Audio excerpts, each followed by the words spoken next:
Buffalo Sabres went 2-0 over the weekend and have kept their playoff hopes alive, but only just, as any regulation loss or a Montreal win over the final 6 games will see the Sabres miss the playoffs yet again. The Sabres do host Carolina tomorrow at 7, and at the same time, Montreal has Detroit in town. Tonight, though, just 5 games. Rangers host the Lightning at 7, then at 7:30, the Jets host the Blues. Then we have 3 games at 10:30. Kraken are in LA versus the Kings, the Sharks host the Flames, and then the Oilers, they are in Anaheim to take on the Ducks. Just over 2 weeks until the NFL draft. Reports of pre-draft visits continue to come in today. Tom Pelissero of NFL Network is reporting ECU cornerback Siobhan Revelle will be visiting Buffalo, and Howard Simon and Locked On Bills host Joe Marino have more on Revelle and plenty of other prospects up at our website, WGR550.com. The Blue Jays ink first baseman Vladimir Guerrero Jr. to a 14-year, $500 million deal. The 26-year-old is a 4-time All-Star and led the AL in home runs in 2021 with 48. The Jays are in action tonight. They're on the road versus the Red Sox at 6:45. Before that, the Yankees are in Detroit. That's about to get underway against the Tigers. And the Mets, they host the Marlins just after 7. And the college basketball season is going to come to an end tonight. Florida squares off against Houston in San Antonio. Florida looking to secure their 3rd national title all time, their first since 2007, while Houston still looking for their first title and their first runner-up position, their first national title appearance since the mid-1980s. Tip-off set for 8:50. You can listen to tonight's game right here on WGR with coverage beginning at 7. And coverage of the NCAA Championship Tournament on WGR and the Bet 1520 is brought to you by Window Nation. For all your window needs, visit windownation.com. That's your Paddock Chevrolet Sports Update. Paddock Chevrolet celebrating 90 years of being your hometown dealership. I'm Zach Jones for WGR Sports Radio 550.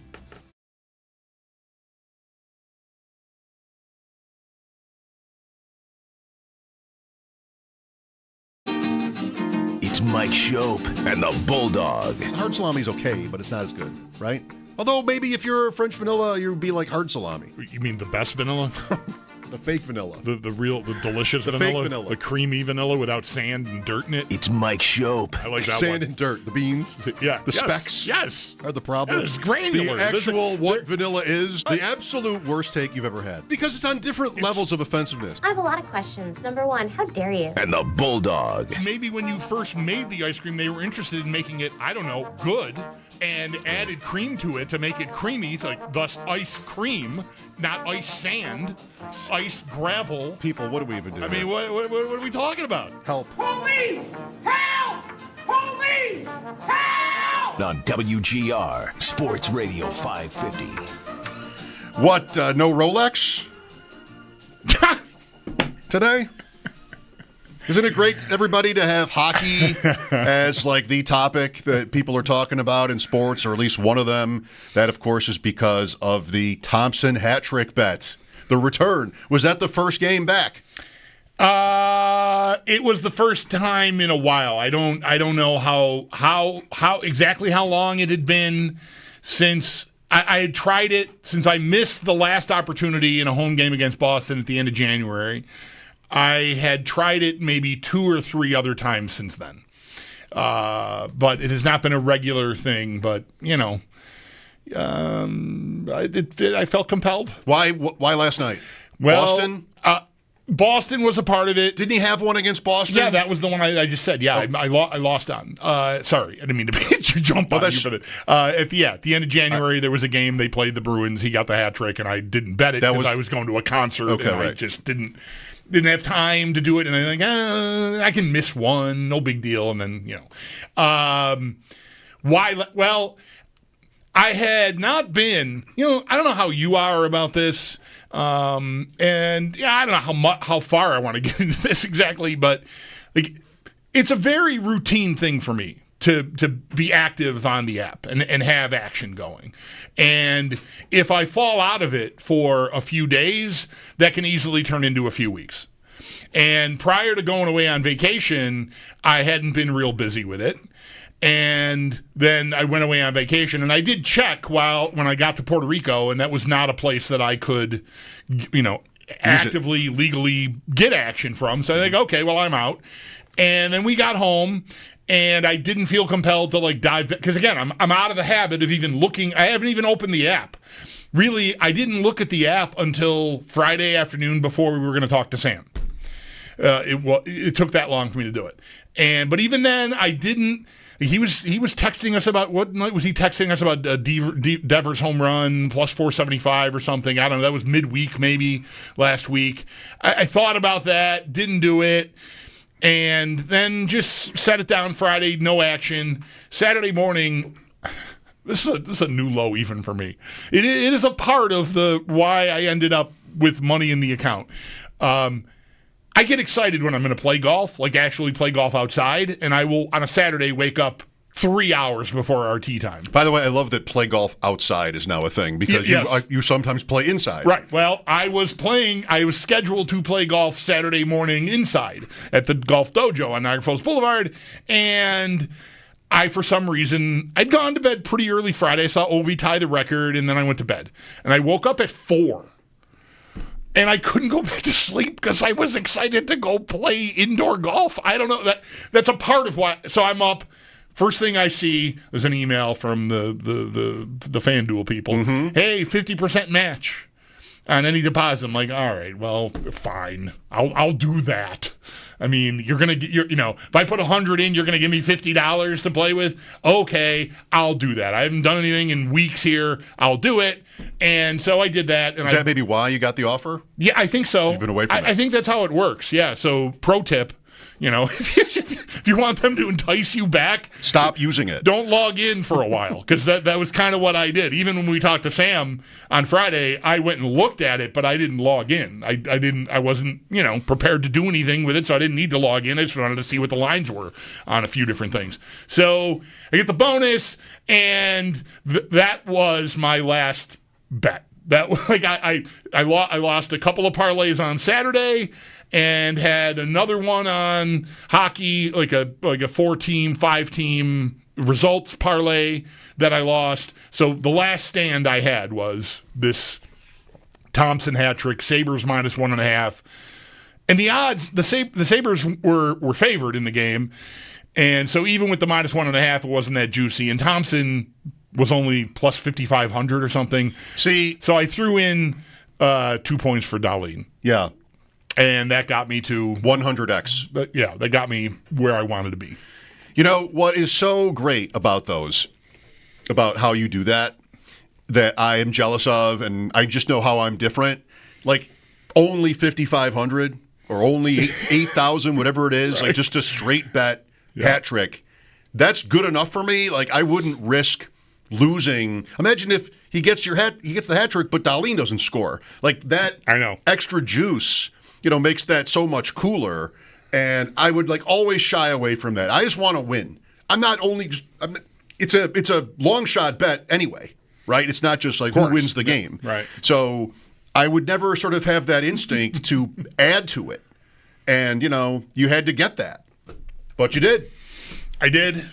Now, I texted you and Sam to let you know, I think after Thompson's second goal, that I think made it 5-3, if I remember the game correctly now. I should. I mean, I won a big pile of money on it. So I texted you guys hey, I've got this action. It was at that point that I told my wife, and Owen and my wife were in the room watching the game. And when he got his second goal, Owen asked me, and I said, shut up. Let's not talk about it. And he's like, oh, I'm sorry. I'm like, no, shut up. He's like, oh. He initially thought I didn't have it, but I'm telling him to shut up. I don't want to talk about it because I do. Anyway, I text you and Sam.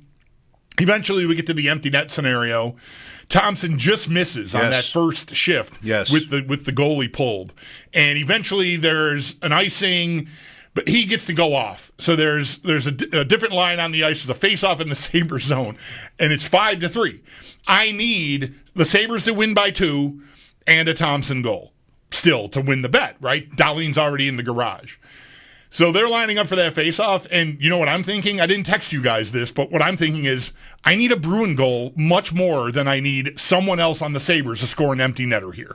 And somebody else just missed. Yes. I don't remember who that was now, but somebody did. Kind of like the same shot Thompson then made. Just missed. From way back. Yeah. So Because, in that case, well, okay, it's 5-4, but I need another goal, and it has to be Thompson. So 5-4 doesn't really hurt me. It could hurt the Sabres' result eventually, but whatever. I'm trying to win a bet here. So I'm watching that thinking, I'd rather have a Boston goal than another empty netter. But they didn't get it. And like eventually, at 6-3, maybe they put the goalie yeah, back right. in. It's like give up time. It's like, why bother? So if somebody else gets an empty netter, I think I'm dead. Whereas if the Bruins had scored there, I don't think I'm dead at all.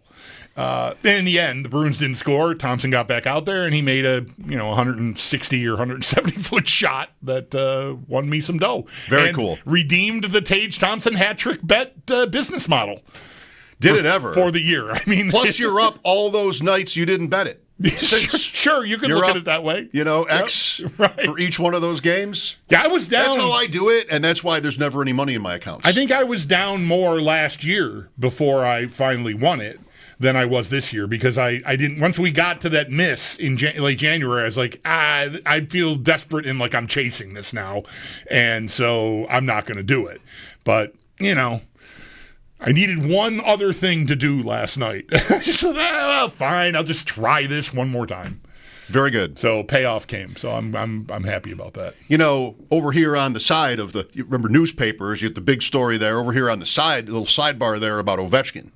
Next to the Thompson bet takeout, above the fold and everything else. You know what? It's unanimous, right? How people are excited about Ovechkin, the record. It seems like I'm not hearing any sort of grumbling about it. I don't think there's any excuses to make for it. The eras they played in, and everybody's making this point too, the goaltending. That's really, the goaltending would have been front and center for me however many years ago in how rock solid Gretzky's number is. Because, like when Gretzky retires, Hasek wins the Hart. 99 is his last year. And it's the age of the goalies. And so who's going to score 50 goals a year for 18 years? Like, who's going to actually do that? Yeah. And so, I don't know, like a few years ago, we started to think about Ovechkin for this. Anyway, what's interesting to me is not, anything about sort of like the record is completely legit. It's legendary stuff. It's bringing on conversations about so-called unbreakable records and what is and what isn't. It's all good. I'm impressed with how popular he is. Like, why does Ovechkin have to be so popular? To the point where, like, that crowd yesterday when he scored, It was a home game. Like, it was everybody was in love with it. Maybe even the guys he plays against. Does he not come off as popular even sort of with the other players? Partly that happens with age. It happens with age, and it also happens with a certain level of player.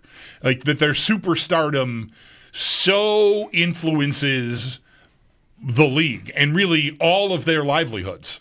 Like, I think, Crosby, Ovechkin taking the torch when they did, not to sound like Gretzky with the microphone in his hand at the Coliseum, or the USB Arena last night or yesterday afternoon, but those guys lift a lot of boats. Like it's not quite Tiger in golf, but there's some effect. The salary cap, revenues, all of it are helped by the stars. Even though the league sometimes can't get out of their own way promoting them, I think the fans of the sport find their way to those people.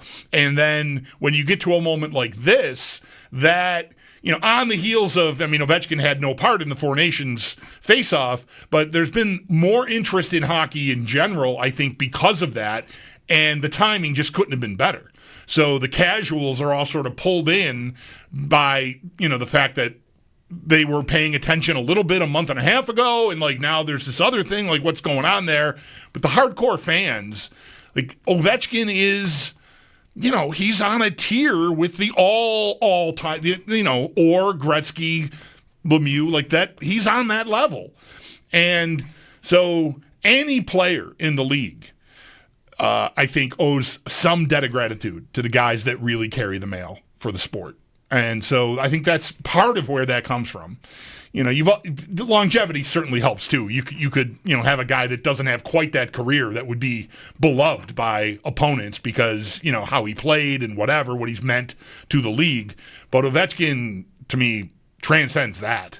even. So I think that explains a lot of it. And the fact that he is 40 and almost, yeah, doesn't look like it's weird. Like he does not look like he's in peak physical form when you see him walking around with that soaking wet, undershirt deal. Like he's got dad bod, and it's gray hair, right? Like he's not hiding that, right? So but with all that said, he's also someone who isn't limping to the finish line of this record, right?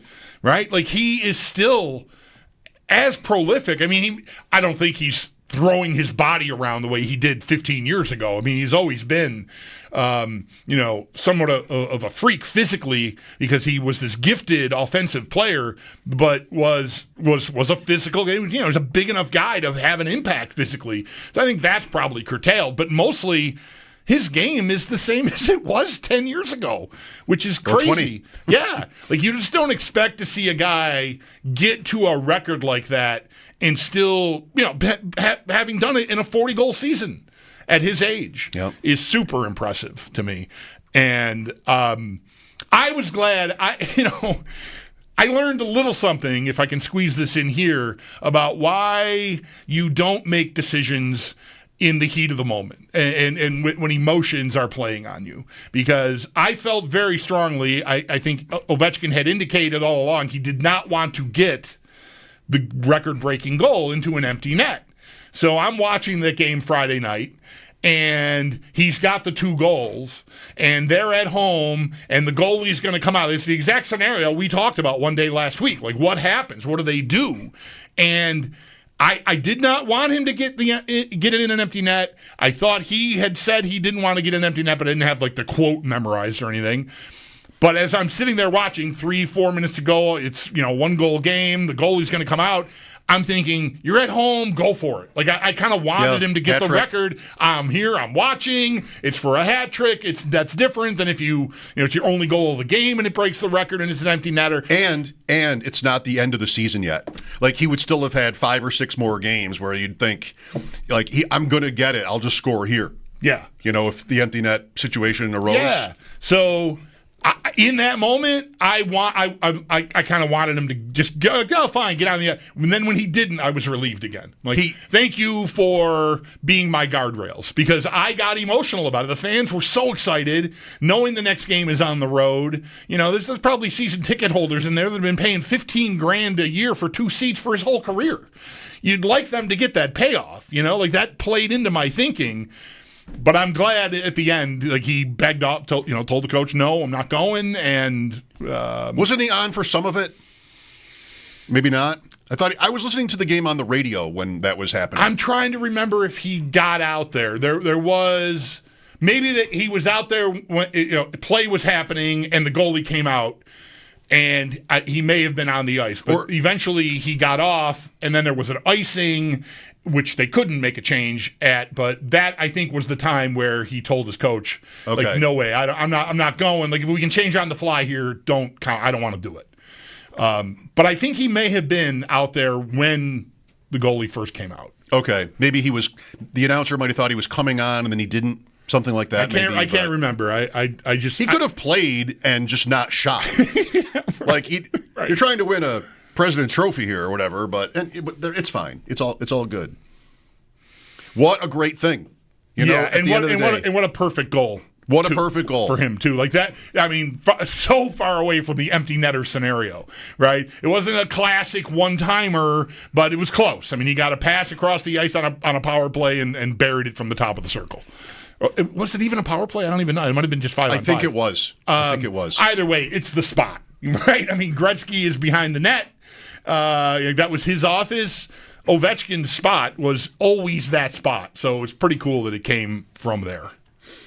Very. I thought about, let's get to 900. Yeah. Now, let's get to a nice even 900. Has he talked about the future? Probably has. I have not. Does he want to keep playing? I mean, I've not seen. He's got 42 goals. They're in first place. Nor heard what the future holds. I know our buddy Marty Moran is already stumping for him to play 3 more years and go for 1,000. I think he even wrote about it at TSN. Who knows if he needs 3 more years? Yeah. Gretzky, you talk about limping to the finish line. Gretzky had in 70 games, I believe, his final season, he had 9 goals. Like, it wasn't happening. And he had, I believe, made it known this was his last that was his last season. They had a big ceremony for his last game. They were not a playoff team, the Rangers in 99, and that was a big deal. But 9 goals that year. His final goal, it's just how it, like, we don't remember it, right? 894 was a nothing event. 895 is an everything event. You know, it's similar to Gretzky breaking Esposito's record, and the Esposito following him around, and he did that in Buffalo. 894 was an unassisted goal against the Islanders that year for the Rangers, and his record breaker against the Sabres, too, was unassisted, by the way. He scored twice more in that game. They were all late in the Oilers' win over the Sabres.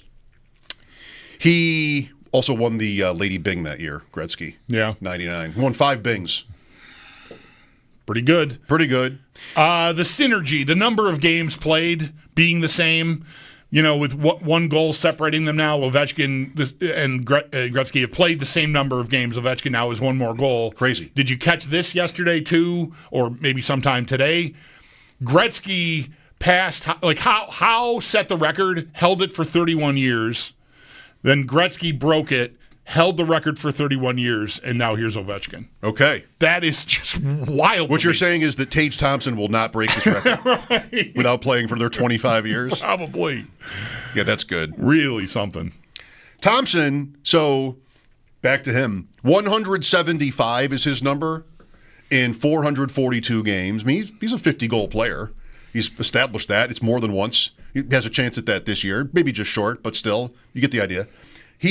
For his career, he averages 0.4 goals a game.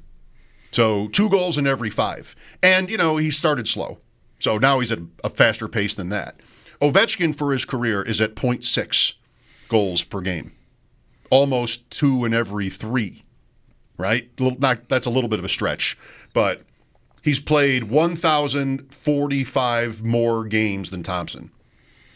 Let's see what happens. I don't know if I'm going to be here, but let's see what happens. Yeah, such a great thing. Really cool for the sport. I didn't have access to the game. I was in my kitchen, looked at Twitter, and he had scored like a minute before. Mm-hmm. Everybody had the clip, but right. I'm not a TNT Max house. Yeah, I am Max. So we were able to get it. I'm grateful they coming back into the game from a commercial break, right before he scored, they played a montage of highlights, and within it, I had dozed off on the couch while the game was on, and the sound of Joe Beninati's. Well, I knew he wasn't calling the game. It was Kenny Albert on TNT yesterday afternoon, but still, I heard a very emotional goal call that woke me out of a nap. You thought you'd missed it. I thought I missed it. Like, oh my God. But okay, I'm up now. And like, here comes it was a power play. Here comes the power play. And right there it was. It's like, perfect. Thank you for the alarm, TNT. I needed it. Kenny Albert is so good. As somebody that just is annoyed by every little announcer quirk, whatever it is, like, I'll just find it and latch onto it. And then you're the guy that does this. Kenny Albert, I couldn't find you one. I mean, he is so multiple sports. I've said it many times about him. Find me one mistake. Like, the guy is just so good, and thankfully he knew to get out of the way yesterday, one of those, right? Olczyk stops talking just in time as the pass goes from Wilson to Ovechkin, and just, Albert is the guy you want there. One guy you would want there in that. 895 is all he says. And that's all you need, not one of these screamers that just kind of ruins it. Or that's how I feel about it. So glad that he was there for that. That's how I feel. All right, well, there's a lot else. We've got the national championship tonight. We've got the NFL draft in 17 days. We will talk to Evan Silva today from Establish the Run. I checked in with Evan, meant to tell you guys, and he's good to go for 4 o'clock. And Paul will join us late in the show to get in on Ovechkin and the Sabres, who, wouldn't you know it, look pretty good as the season draws to a close. Mike Schopp and the Bulldog here at 803-0550. The draft next here on WGR.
and has not translated a lot of that to the pass rush. And so if we lived in an NFL where stopping the run was the most important thing, he'd be like a top 10 pick, right? I mean, he's unbelievable against the run. Zone 2, zone away, double teams, everything. His block recognition, deconstruction, it's unbelievable.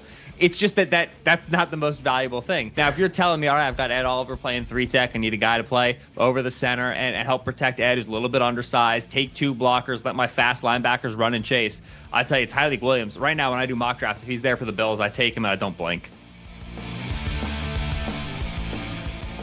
Benjamin Solak, the player, is Tyleik Williams, defensive tackle out of Ohio State, if that all wasn't said. Mike Schopp and the Bulldog here, 803-0550. 2 weeks, 3 days to the first round.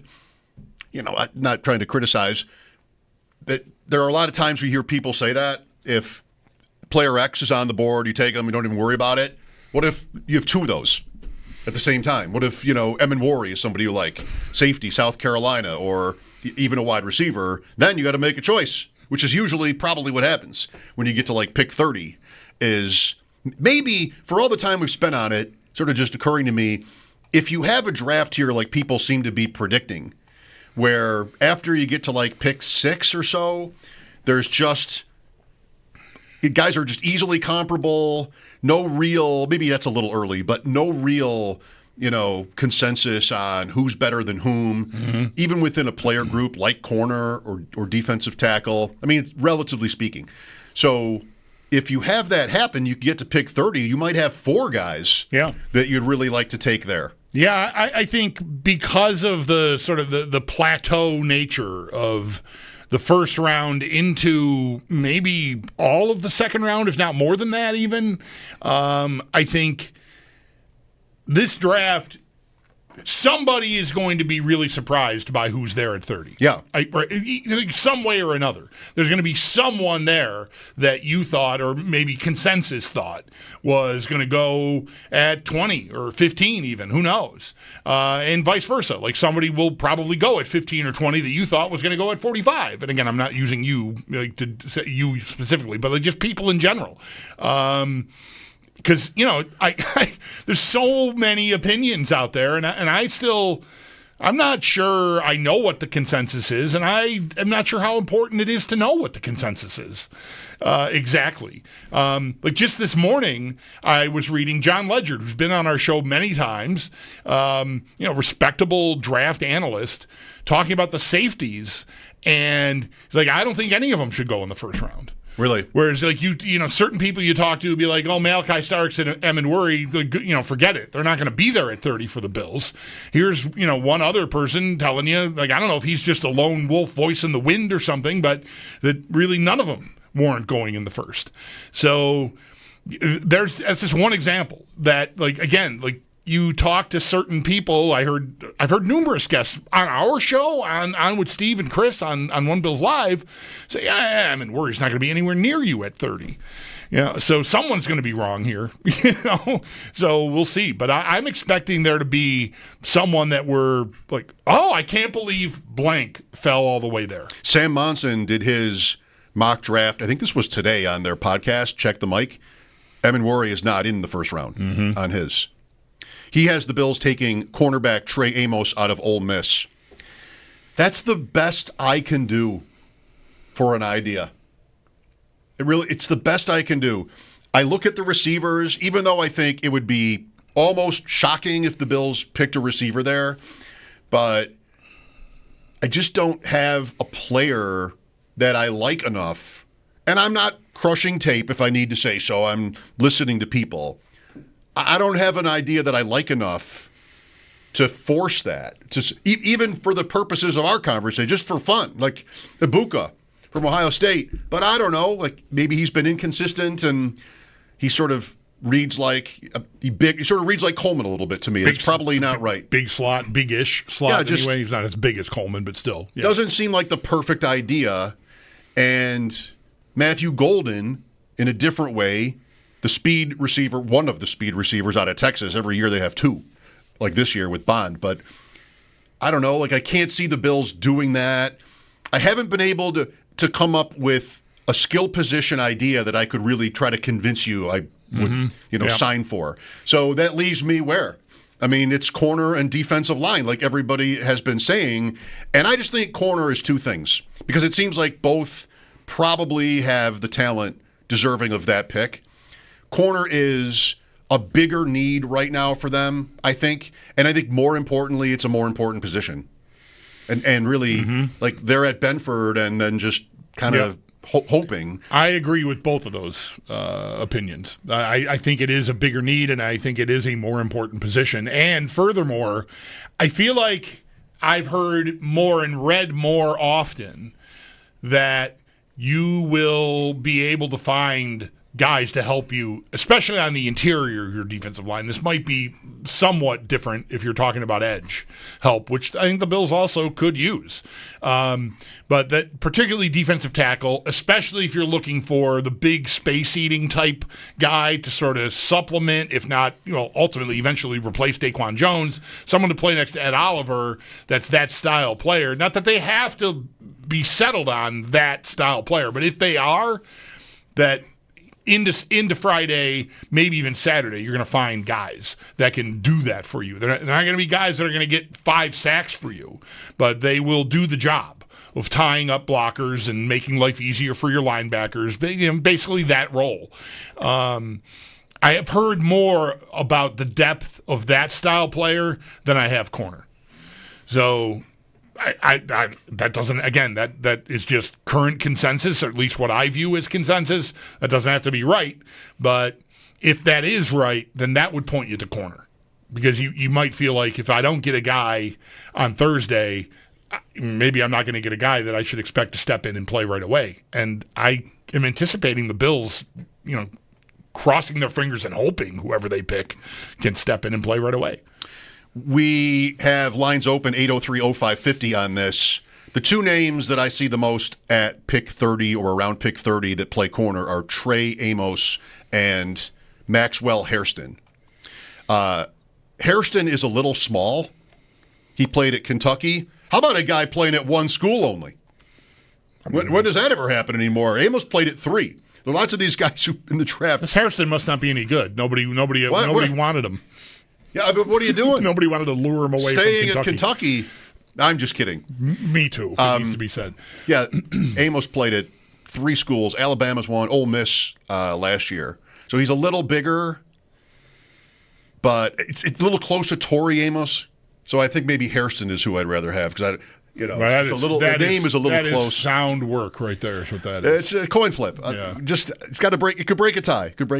No, I mean They got a hit on that, too. I mean, post-Elam, although Benford does give them one pretty much elite corner. Like, they at least have that. But, that's what I would do. Jalen Milroe, who will not be the Bills' pick at 30. Possible that somebody trades in for that pick and takes Jalen Milroe, because that's where you want to get a quarterback late first for the 5th-year option point. And, I mean, it's probably not going to be him. But I do think, like, Cleveland and the Giants, especially Cleveland, I feel like that's what the likeliest scenario is. Whether it's the Bills' pick or someone else's. They come back into the bottom of the first round to grab a guy that is clearly a developmental idea. Yeah, like whoever the quarterback after, I'll say it this way, after Ward is that they like they could take Sanders at 2. I do not expect that to happen. Too many people are negative towards Sanders. I think it's a long night for him. At this point, it sounds that way to me. New Orleans is now the betting favorite for him at 9, which says something itself. Like, he's not 2 or 3 anymore. So New Orleans is the favorite, and I wonder, like, if they love him, they love him. If they don't, show me where he's going. He could take a ride. Yeah. I mean, I think it could be a long night for him. Too many. I was listening to Mike Renner. Mike Renner was PFF.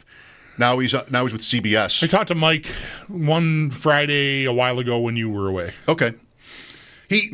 Milroe, but I had Milroe on the brain. Milroe is his quarterback 8, by the way. But listening to him on Establish the Run, as I did on Sanders, he's like, he's not super athletic. They joke that he got his mom's genes when it comes to being an athlete as Deion Sanders' son. Not big, right? Not big, not athletic, and just too many negatives for me to think this guy's going to be a top 5 pick or something like that. Somebody trades up to get Shadur Sanders, especially with what the Giants did. There is no signing Wilson and Winston. Yes, you mean? Right. Yes. There's no debating that Cleveland and in a different way the Giants now are in need. Like there's no debating that. But I just think they have access to elite, game-changing players in Carter and Hunter. They have to do that. With the way this quarterback class sounds, we'll deal with quarterback later. I know, what are the odds then? Well, fair. But you force it like that and you pass up one of those other 2 guys to draft. It's kind of a mid-sounding prospect at 2 or 3 overall. I know it's like I usually don't say that because quarterback is almost everything in the league, but I don't know. I think that's the move for Cleveland is to wait. And really then, yes, I think the Bills pick is one of those picks toward the end. If the Bills would be inclined to trade out of the first round for 2 years in a row. Teams like to have that moment with their number one. So I wouldn't expect that for the Bills, but it might be a good idea. Yeah, this all makes perfect sense. And did we not learn over the weekend? I think Dane Brugler reported that Milroe has been invited to the draft, to the first round of the draft. And I think that's notable to me, especially because I feel like it's been reported, or at least I thought I remember seeing it reported, that they're inviting fewer prospects this year. And maybe that's the uncertainty of the class, right? They just don't want a room full of guys. Like they're having a harder time pinning down who should be there and who shouldn't. But this guy suddenly being known that he's been invited, that feels telling to me. Like why would he be invited if they don't think that there's teams that are going to be, looking to get him on Thursday? Right. So I don't, it doesn't have to mean everything, but it's notable to me. Speaking of Mike Renner on Establish the Run, Evan Silva, by the way, from Establish the Run, will join us in about 20 minutes on the draft. Renner was pretty negative on Milroe. I already mentioned quarterback 8. Yep. It's like amazing speed as a runner. Not even the way he described it. Not even like a guy that just sort of twists you like Daniels or Jackson do as runners, but just like straightaway speed, but so far away as a passer. Like he was asked about comparing him with Richardson, and he kind of said like not even close. Richardson was way better than this guy as a passer. I'm not trying to. Yeah, no, I know. You just had the big win, and I'm just trying to get my I'm not feeling the least bit tweaked. There's a lot of negative opinions about the guy out there, but I made the bet with you that he'd go in the top 16 because I thought he also has a tool bag that I could see a team falling in love with. Still could happen. Even with the cautionary tale of Anthony Richardson from 2 years ago. Still could happen. All right. That is exciting. Don't you agree? All of that? Isn't that exciting? Is that what that was? All right, good. Glad to hear it. Tune into our annual pre-draft special. This isn't it. Next Thursday from 4 to 6:30, streaming live on YouTube like we do every day now. The latest insights, mock draft predictions, insider information, guest appearances from Jeremy, Joe, Nate, and Sal. The show is presented by your Upstate Honda dealers. Visit your local Upstate Honda dealer today for excellent deals on the entire Honda lineup, including the all-new Honda Passport. Like I said, Evan Silva coming up, and less than 20 minutes now. Mike Schopp and the Bulldog here, WGR. More of Schopp and the Bulldog coming up, live from the Just Call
Welcome back. We'll get back to the draft with Evan Silva of Establish the Run coming up just after 4. Mike Schopp and the Bulldog here.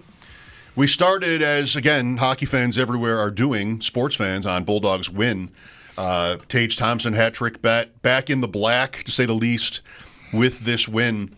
You talked about how you sort of lost the habit of checking the app there for a bit. You know, went on vacation where you couldn't use it and sort of maybe forgot about it a little bit, got back into it, and then won. Here's how I do it. I think about betting. You maybe don't think about it, and then when you do, there you go. Right. I think about it, but it stops there sometimes. Like, that's just all I'll do. I don't open an app. I've got 4 on my phone.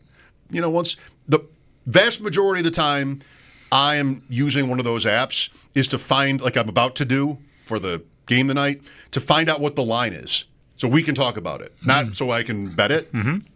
But I didn't expect to watch much of the tournament after all my bets, like in the right. Ostrowski's thing, got bounced, and right. Trista.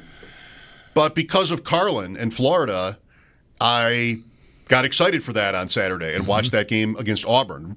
By the way, they played Auburn, if you didn't know, on Saturday. Yes, thank you.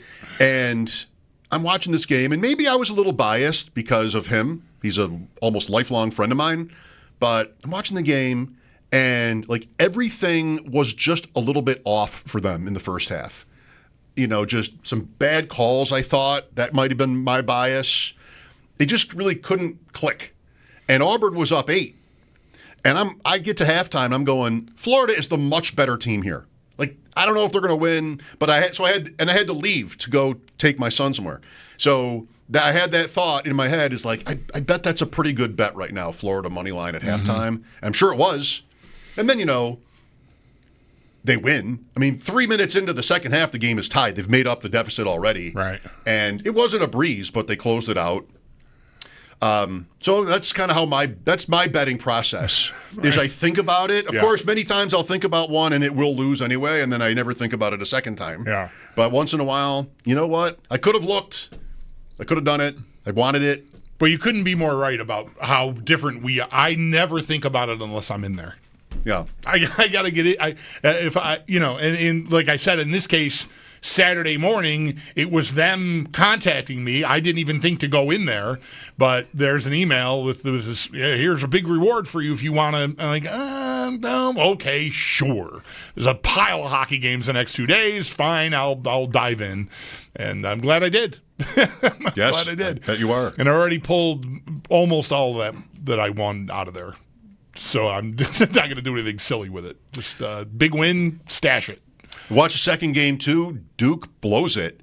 The foul call on Flag was just almost inexplicably bad. But, good.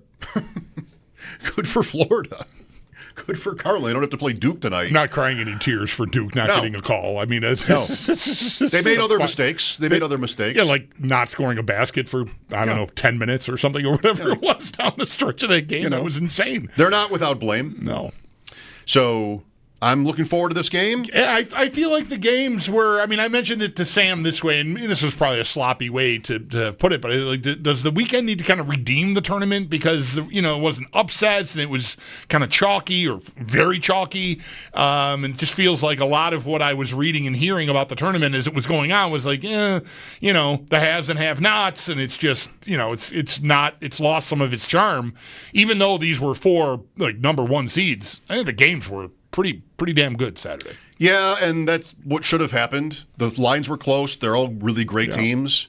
And I think to the upset point, by the time you get to the Final Four, we don't really need it anymore. Like, the Final Four is really not about it's the first weekend is about upsets. Then you get here and you want the big teams. You want the best. Yeah. And I mean, really got it. The game that looked most like it was going to go get really one-sided was the Duke game. Like in the second half of the Duke, they were up by a lot in the teens, and right. So it turned out to be one of the best stories of the whole thing. Wouldn't have been me listening to one shining moment about 18 times in the last 24 hours. Couldn't have been me. Evan Silva established the run next here on WGR. Call or text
The Buffalo Sabres went 2-0 over the weekend, thus keeping their playoff hopes alive, but only just, as any regulation loss or a Montreal win over the final 6 games will see the Sabres miss the playoffs yet again. The Sabres host Carolina tomorrow at 7, and at that same time, Montreal will have Detroit in town. Tonight, though, just 5 games. Rangers host the Lightning at 5, 7:30 sees the Jets hosting the Blues, and then we have 3 games at 10:30. Kraken are in LA versus the Kings, Sharks host the Flames, and then the Oilers. They're in Anaheim to take on the Ducks.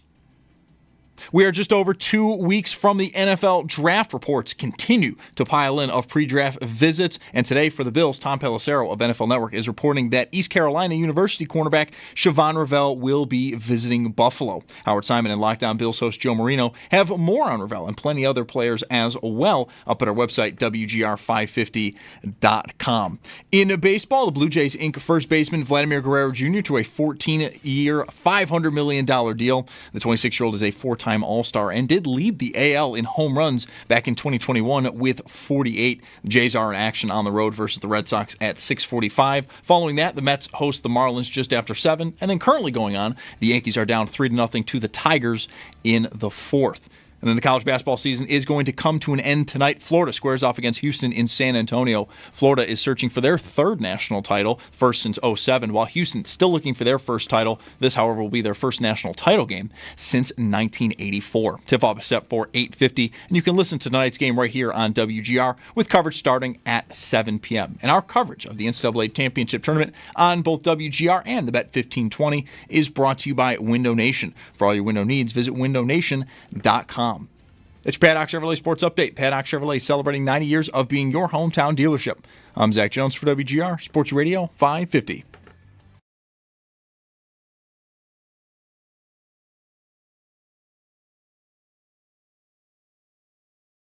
It's Mike Schopp You might be mocking me or you might be staunchly agreeing with me. I can't tell. I'm mocking you. and the Bulldog What is Fozzie Bear's role in this production? on WGR Sports Radio 550. Boy, you just made a great point. Tip-off tonight is 8:50. Pre-game's at 7. You're just jealous you don't have to host a 1-hour, 50-minute pre-game show before this thing. How many people will Jim Gray interview tonight is my question. Would you interview every player twice in a 1 hour? What would you do with an hour and 50 minutes? Do they need me? I know the associate head coach at Florida. I've known him since high school. Tell them. Like, Tell do they some need stories. me? Tell some Carlin Hartman stories. I have not been contacted yet. I'd like to get that booked if they need me on this pregame show. Always a pleasure to welcome Evan Silva, one of the legends of the game. Evan Silva from Establish the Run. How have you been, Evan? I've been great. How have you guys been doing?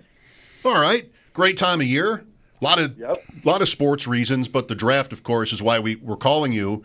On your most recent podcast with Mike Renner, where you talked about running backs, you said a thing that spoke to me, and I know Bulldog agrees with this. You know, we're both in our 50s and grown up watching the NFL. The great running backs, it's like indelible memories. And we've gotten to a place in the league in recent years where we're like, oh, everybody's interchangeable. And maybe that's true to a point, but it's also a little bit sad. So this year, the talent in this class that everybody seems to agree is amazing. Maybe we're going back the other way. Yeah, I don't know if we are fully going back there. I think that one thing that happened last year was that, and we really felt this in fantasy football land, was that the running backs stayed healthy. You know, all those free agents, Saquon Barkley, Josh Jacobs, Derrick Henry, stayed healthy and had awesome seasons. Whereas at the wide receiver position, wide receiver injuries were extremely prevalent. So my first inclination is to believe that might have been just a small sample size, 1-year blip, and that we're not necessarily moving, in the other direction fully.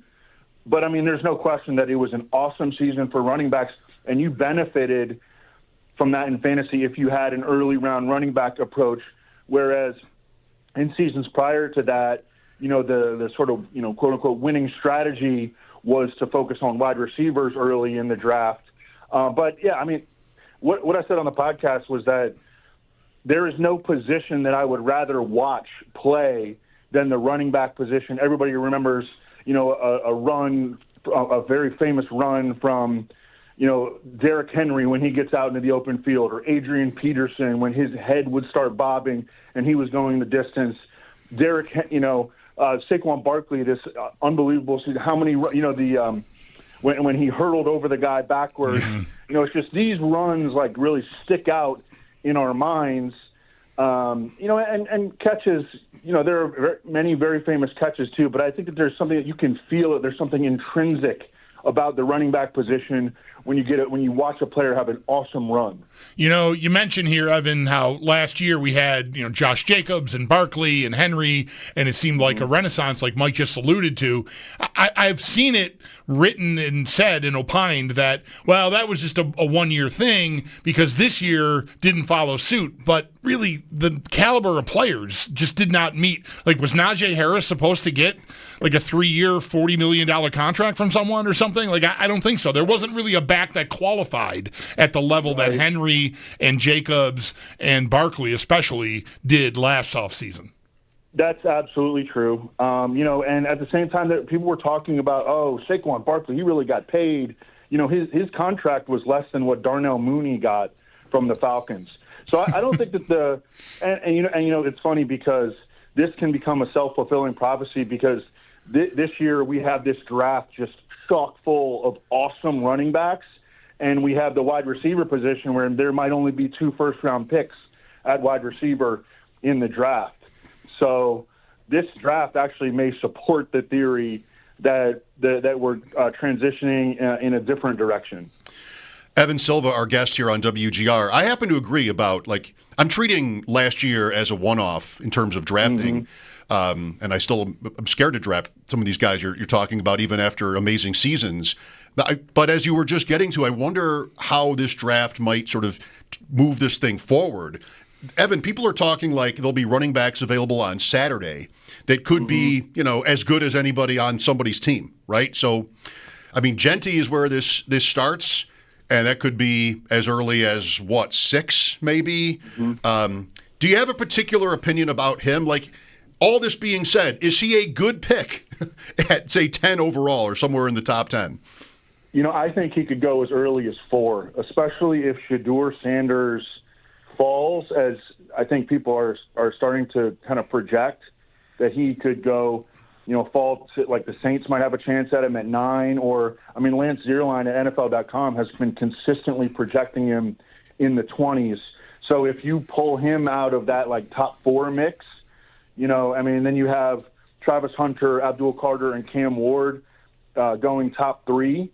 Then who's going to go at number 4 to the Patriots? And it's I don't know, Will Campbell maybe, but he's got short arms. I think Ashton Genty could go as early as number 4 overall. I think the Jaguars at number 5 could even take him. I think that they're kind of maybe done with Travis Etienne. They benched him essentially for Tank Bigsby last year, and I don't think that anybody from the new regime has any ties to Tank Bigsby. So I think that Ashton Genty could be a top 5 pick. How warranted is that in your opinion, Evan? It's just kind of like a year where everything is up in the air after the top 3 guys. And if, and like Ashton Genty, I think has a really, really high floor. We know this dude is going to be really good. Some of the best evaluators compare him to a mashup of Maurice Jones-Drew and LaDainian Tomlinson. He led the FBS in receiving yards among running backs as a sophomore this past year. He freaking almost won the Heisman. He carried Boise State on his back. We saw how overmatched that they were, in the college football playoff, but he just carried them. So I think that just, that feeling that teams can get, we know that this dude is going to be a good player and have some level of impact on our team. Whereas, Membu out of Missouri, really, really, a bunch of boomer bust guys kind of lining up after that. So in Buffalo, we've got James Cook coming off an 18-touchdown regular season, which was shocking with, Allen and what he is, especially near the goal line, but 16 rushing touchdowns to tie a franchise record and also tie for the league lead. And the Bills have drafted, outside of the first round, of course, like a guy a year, including Cook, who was a late second-round pick in his turn, Ray Davis last year. I kind of think without, which I want to get to, the contract issue that we have here with Cook, that it makes sense for the Bills to pick another one on Saturday with how much talent there is. Mm-hmm. That's going to be interesting, though, Evan. Like, you never know just how, well, you usually don't know how contentious it might be, but for this kind of thing, Cook has been pretty public with wanting $15 million a year as his number. And the Bills, who are usually very good at getting these things done, and they have been again this year in other cases, are just like, yeah, no. That's going to have to wait. Maybe next year, Right. That's even how Brandon Beane put it at what point. So how would you play the Bills situation? Well, I think it's really interesting, and I'm glad you brought this up because I've been thinking about. I mean, I think that there have been at least light trade rumors surrounding James Cook. As you mentioned, he's gonna be asking for top of the market money. He's coming off it. This would actually be a sell high moment potentially. I don't know that you can get a lot for him, especially because the draft itself is so loaded with running backs. But I wonder if they would be willing to – they don't have a third-round pick. Right. I wonder if they'd be willing to dangle James Cook maybe as part of a move up or to get a third-round pick or to maybe move up for a wide receiver. I mean, I think that they like Ray Davis. I mean, they have 2 second-rounders and 2 fourth-rounders, and that's kind of a sweet spot for running backs in this draft. So I just kind of wonder if he could be available for trade. Yeah, the thing I always wonder about with that, Evan, is that, the guy looking for a contract. Like, I don't know what you should expect to get in return because really the asset the other team is giving you is relieving you of a problem you can't solve, right? Like, we don't want to pay this guy. We'd like to get something for him. I don't know that it might not be more prudent for them if Cook is cooperative. This is where not knowing whether it's combative or not really takes some of the wind out of the conversation. But if they're confident he'll come in, I would just as soon ride him through the year and get a comp pick for him if he leaves. That might even end up being a third-round pick, depending on what size deal he gets next offseason. So I think that's worth considering. And if that's the case, as much as there's a lot of guys here that would be tempting to dip into the pot for at running back, if they think Cook is here, they just re-signed Ty Johnson, they've got Ray Davis. I don't know. I'm drafting a guy that I don't know how he's going to make my team unless he displaces one of those guys. Yeah, I mean, it's an interesting situation with James Cook, no question. I'll be interested. I think they need to go get. See, here's the thing with the comp pick, though. So that comp pick, you would not be able to use that until for 2 more off seasons, right? And your window is now. Like, you have a really good roster. You've got one of the best offensive lines in the league. You got Josh Allen squarely in his prime. You can use a couple of more parts on defense, I think. But I mean, your roster is ready to go. I want that third round pick right now. Yeah. If I can, or if I'm going to use James Cook maybe to move up for a wide receiver. I don't know. I don't know where they have to go. Like Matthew Golden, I think, is going to go really high. These fast wide receivers tend to get, I don't want to say overdrafted, but teams get really aggressive for wide receivers that can run. I think that they'll be listening to offers, but I mean, you're absolutely right. I mean, this is a running back who's in a contract here, wants a lot of money. It's a draft with a bunch of, great running back prospects. There's no question that you're not going to maximize your return on James Cook. I think a third-round pick at best is what you would get. Closest I can make this into a question about the draft is just to think about receiver and whether that should be considered a need for the Bills. Evan, the first time we ever spoke, I remember you being high on Josh Allen. This was before most people were. This was before he, got pretty. He just became like this incredible player. He wins the MVP with Mac Hollins leading them in touchdown catches with 5. Just what a thing that is. Almost ironic that he would be able to win with that kind of without Diggs. Although that might have helped him too, not having the elite receiver. Just I'd love to hear you sort of talk about Allen. I'm not sure what's left to say, but I did want to mention that you were into him early. Yeah, well, I appreciate that. I actually was one of the people that was really low on him coming out, but I flipped my tune when I saw what the Bills were doing, the potential that he showed in his second season, particularly down the stretch. And when they went and got Stephon Diggs, I thought that was going to make a huge difference for him. And it has, and he's, worked his butt off to become, a top 3, maybe top 1 quarterback in the NFL. But in the context of, the wide receiver position, he did just win the MVP with Mac Hollins leading the team in touchdown catches. But I think that what the Bills showed you when they went and got Amari Cooper, and I realized that didn't work out great, but they knew that they needed an extra element on offense, in the pass game, or at least they strongly felt that they did. And that's why they went and got Amari Cooper. And we've seen them be aggressive in the draft in the past. We've seen them trade up.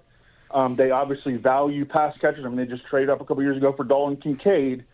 I think that Luther Burden of Missouri would be an interesting pick at number 30, but I certainly would not sleep on them trying to make a move up for Matthew Golden.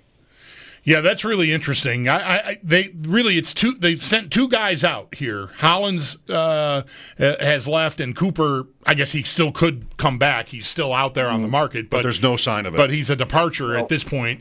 And they brought in Josh Palmer, and depending on what you think about Josh Palmer, to me, there is the point you're making about Cooper and then pivoting to that in October is one I've made frequently here, Evan. It's a sign that they knew, everybody eats, sure, but we need another guy. And they've, to my eyes, unless you think Palmer replaces Cooper, I don't think they've really adequately addressed the position. To me, it's not as glaring as other needs they have on defense, but it's there to me, receiver. Yeah, I just think that they've got another collection of, and Joe Brady likes to use a lot of wide receivers, or maybe he just liked to use a lot of wide receivers because he knew he didn't have a number 1 last year. Right. So that could also be the case. They were playing. Most teams don't play 5 wide receivers, on a regular basis, game day to game day. The Bills were doing that. And I just feel like they have a collection of 3s and 4s, and maybe Keon Coleman will develop I think he could take a step in his second season and become a viable 2. But, they don't have a number 1 wide receiver. They try to take that chance on Amari Cooper. It didn't work out. I wonder if they'll be aggressive in the draft. They spread it around at running back, too. We already went over Cook, but 44% of snaps. That's half of Kyren Williams, and he still scored 16 touchdowns. A few minutes left here with Evan Silva. So I know you pay close attention to the draft props. I'm not sure where we are at on the calendar here, still 2.5 weeks, but what position a team will take first. It's got to be, corner or defensive line here for the Bills with all the speculation there's been in that direction. And I love receivers every year, but that kind of does make sense. You're talking maybe, though, that you might like receiver as a long shot. Yes, I would. I actually bet on that, and I also bet on him to take a running back at number 30 overall, or anywhere, because the draft props are not just, where are they going to pick at 30? It's what position will they select first. And, yeah, I think a skill position player is worth a shot because you can get it at longer odds. They got the running back at 13-1. I'm not sure offhand what the wide receiver is, but anything like 7 or 8-1 or longer I think would make a lot of sense. I realize that the favorite is like D-line or corner, but they have a lot of draft picks, and right. They have a chance to get 3 starters in the first top 62 selections. Yeah. You have a couple other non-Bills props that leap to mind here, Evan? I'm sure you've been thinking about this a lot. There's a consensus forming around Travis Hunter going number 2 overall to Cleveland now, and I'm buying that. I think he's going to end up playing wide receiver, which kind of stinks because on the sportsbook websites, you can only bet on him as a cornerback, but he's going to be a wide receiver in the NFL, whether he goes to New England or the Giants or the Browns. He's playing wide receiver primarily. That's going to happen. The one real long shot, and it's a long shot. It's probably not going to happen. 80-1, Jalen Milroe as the second quarterback drafted. Now, I'm sorry, as the third quarterback drafted. No, as the second. Yes, the second quarterback drafted. Love it. I know that this is going to sound crazy. I know that this is going to sound crazy, but there has been like buzz building around him. As maybe he's got athleticism and he's got arm strength. And apparently he's a really good kid. And, Shedeur Sanders, there's been a lot of buzz about him slipping. And Jackson Dart, there are mixed opinions about him. And I think that Jalen Milroe could be a guy that maybe goes like in the early 30s or maybe even the 20s as an extreme long shot, 80-1, put $5 on it. Yep.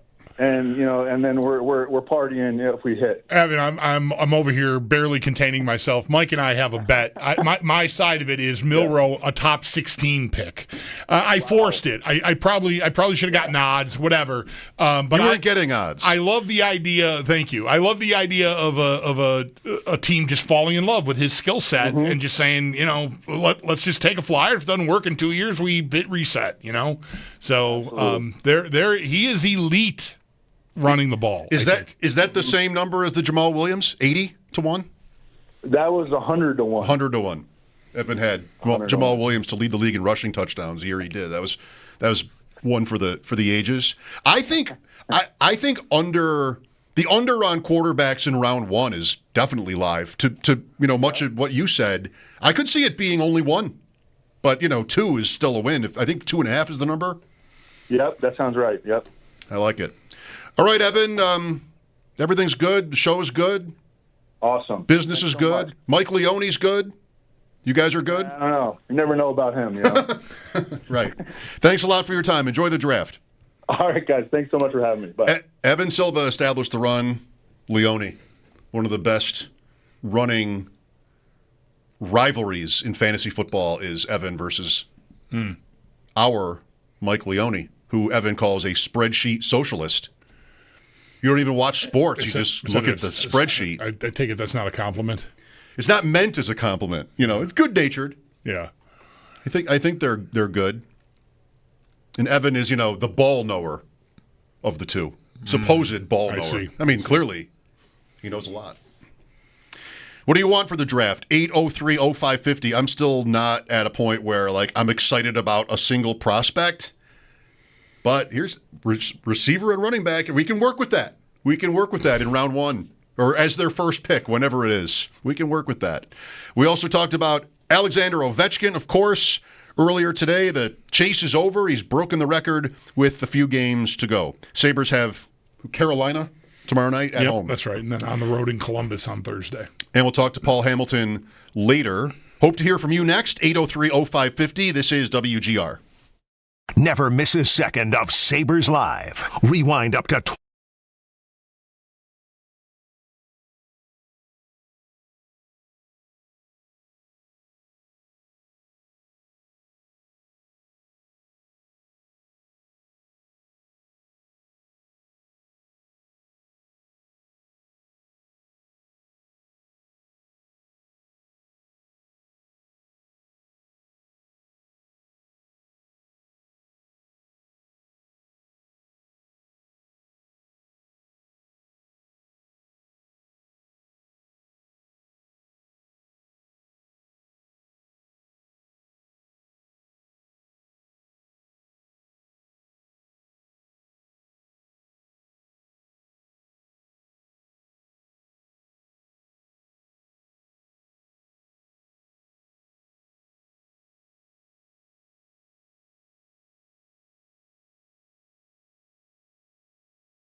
The Buffalo Sabres went 2-0 over the weekend. They've kept their playoff hopes alive, but just barely, as any regulation loss or a Montreal win over the final 6 games will see the Sabres miss the playoffs yet again. They'll both be in action tomorrow. Sabres hosting Carolina at 7. At the same time, Montreal will host Detroit. And for more on the Sabres and also Alexander Ovechkin passing Wayne Gretzky for the all-time goal list, do stay tuned as Paul Hamilton will join the show later on today. For the Bills, we are just over 2 weeks away from the NFL draft. We have pre-draft visit reports continuing to come in today. And for the Bills, the latest one is ECU cornerback Siobhan Ravel. Howard Simon and Locked On Bills host Joe Marino have more on Ravel and plenty other prospects as well up at our website, WGR550.com. The Toronto Blue Jays did extend first baseman Vladimir Guerrero Jr. It is a 14-year, $500 million deal for the 26-year-old four-time All-Star. Guerrero also led the AL in home runs back in 2021 with 48. They'll be in action tonight against the Red Sox at 6:45. The Mets host the Marlins just after 7, and then currently going on right now, the Yankees are down 5-1 to the Tigers in the 5th. And then college basketball. Their season will come to an end tonight. Florida squares off against Houston in San Antonio. Florida searching for their third national title all time, their first since 2007, while Houston looking to get their first national title as they play in their first national title game since 1984. Tip-off set for 8:50. You can listen, though, to tonight's game right here on WGR, with coverage beginning a little bit before that at 7 o'clock. Coverage of the NCAA Championship Tournament on WGR and the Bet 1520 is brought to you by Window Nation. For all your window needs, visit windownation.com. It's Paddock Chevrolet Sports Headlines. Paddock Chevrolet celebrating 90 years of being your hometown dealership. I'm Zach Jones for WGR Sports Radio 550.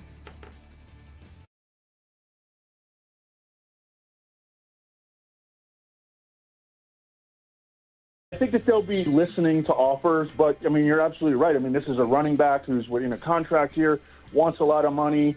It's a draft with a bunch of great running back prospects. You know, there's no question that you're not going to maximize your return on James Cook. I think a third-round pick at best is what you would get.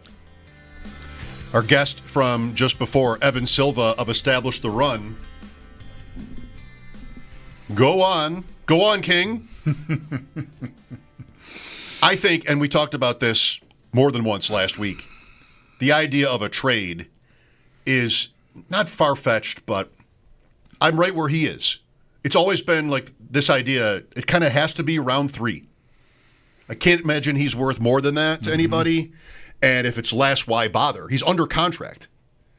So it would have to be round 3. And even that is tough for me to imagine a team would take on the player by doing so, also almost definitely giving him the contract he wants.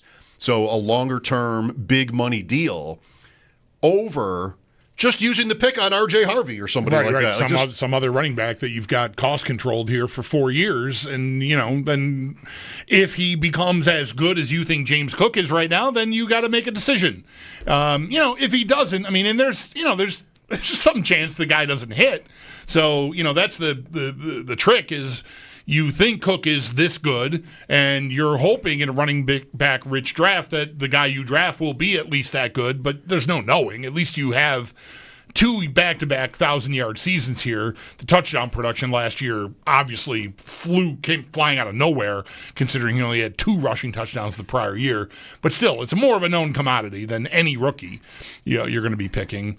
But even then, yeah, I mean, I'm inclined to say, look, I like Cook. I respect the Super Bowl window point.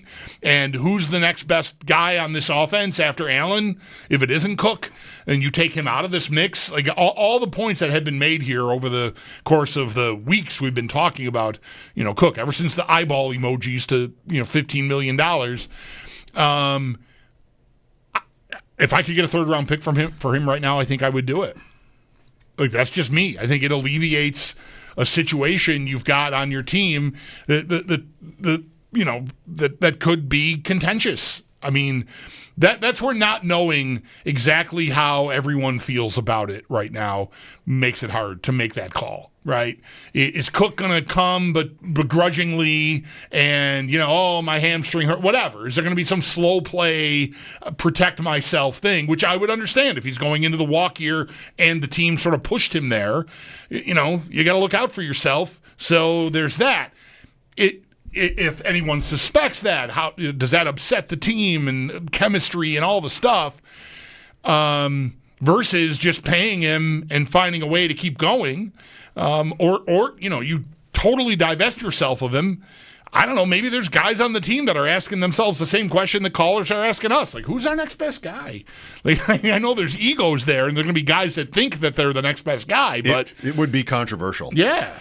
So, which they'd want to avoid. I mean, ideally, you don't. It's not an easy. So I don't want to be flippant about it, but considering all the factors that we just talked about, and you heard Evan Silva, our guest from last segment, sort of restating there, reframing, I think it's a lot to think you're going to do well in that trade. So if someone were to offer me a third, despite everything I just said, I think the value would be hard to pass up. That's really the question, and it's still a huge if. I mean, if that would even be. Again, why would another team do that? That's hard for me. That hard to pass up. It is both. Okay, well, I don't want to commit this money over years. Over the next 3 or 4 years. I love the running back. All the things, all the reasons why you might get there. Versus. We can win, and he can help us win, and we know that. We don't have to wonder about whether our new running back can pass block or whatever it is that you wouldn't be sure of.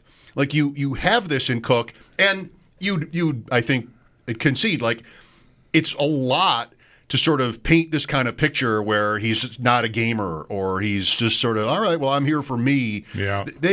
He's probably.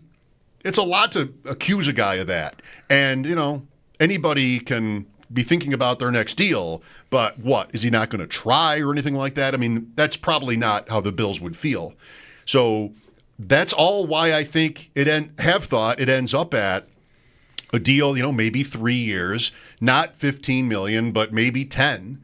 And after 2 years, the Bills can get out of it pretty easily. Just something that if... Keeps the peace, basically. Keeps the peace, and if he starts to slow down by then, you're not literally and figuratively paying for this decision you made in 2025. You can move on by then.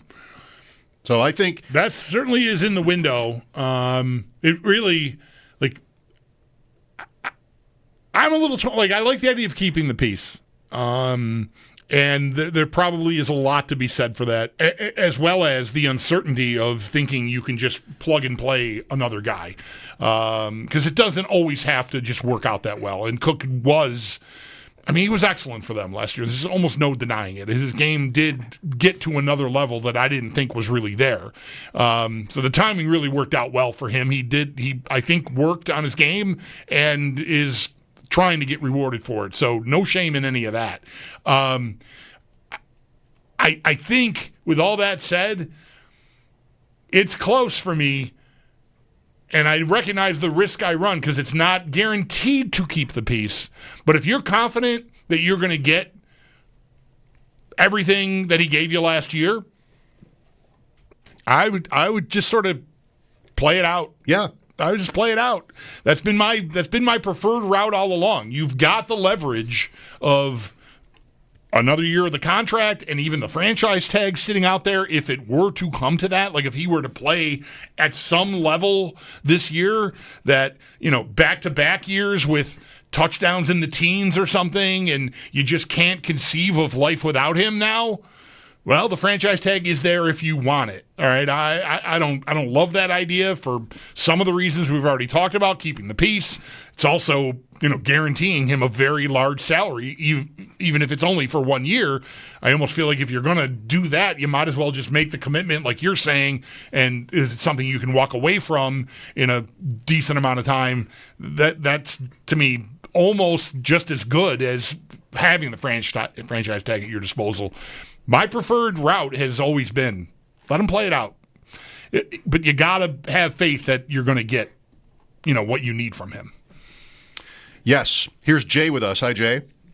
Hey, guys. That Cook point you made there, Bulldog, I don't disagree, but at the end of the day, if I'm being offered a third-round pick, I am absolutely seriously considering that. At the end of the day, I say this a lot, and I bug myself, but Cook is a nice player. I use that expression a lot. He's a nice player. But when he's on the field, I don't think he absolutely in any way instills fear in other guys like Saquon Barkley. And I'm not comparing Cook to Saquon Barkley.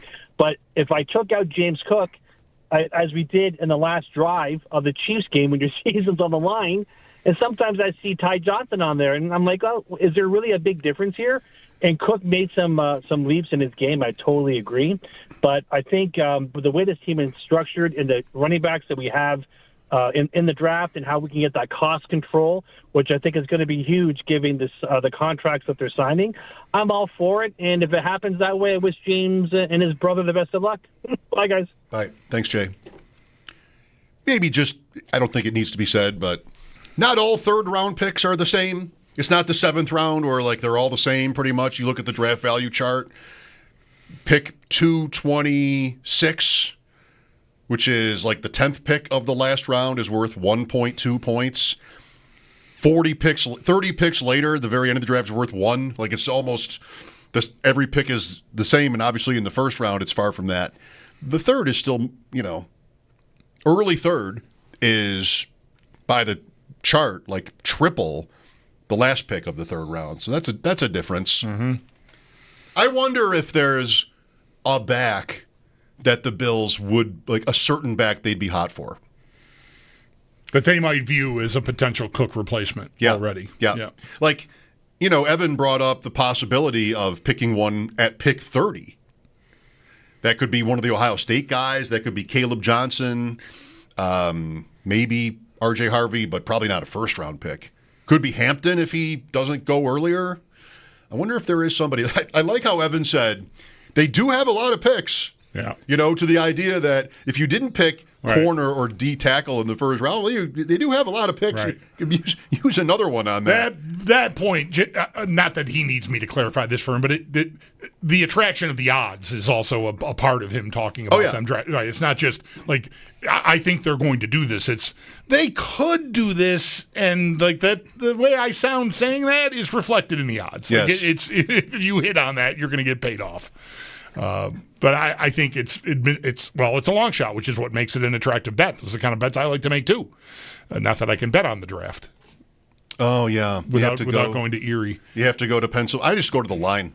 Sure. I don't need to go all the way to Erie. Just hit a fireworks store right across the line.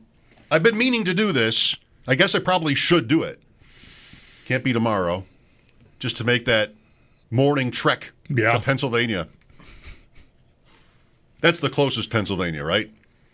Past like the Ripley exit.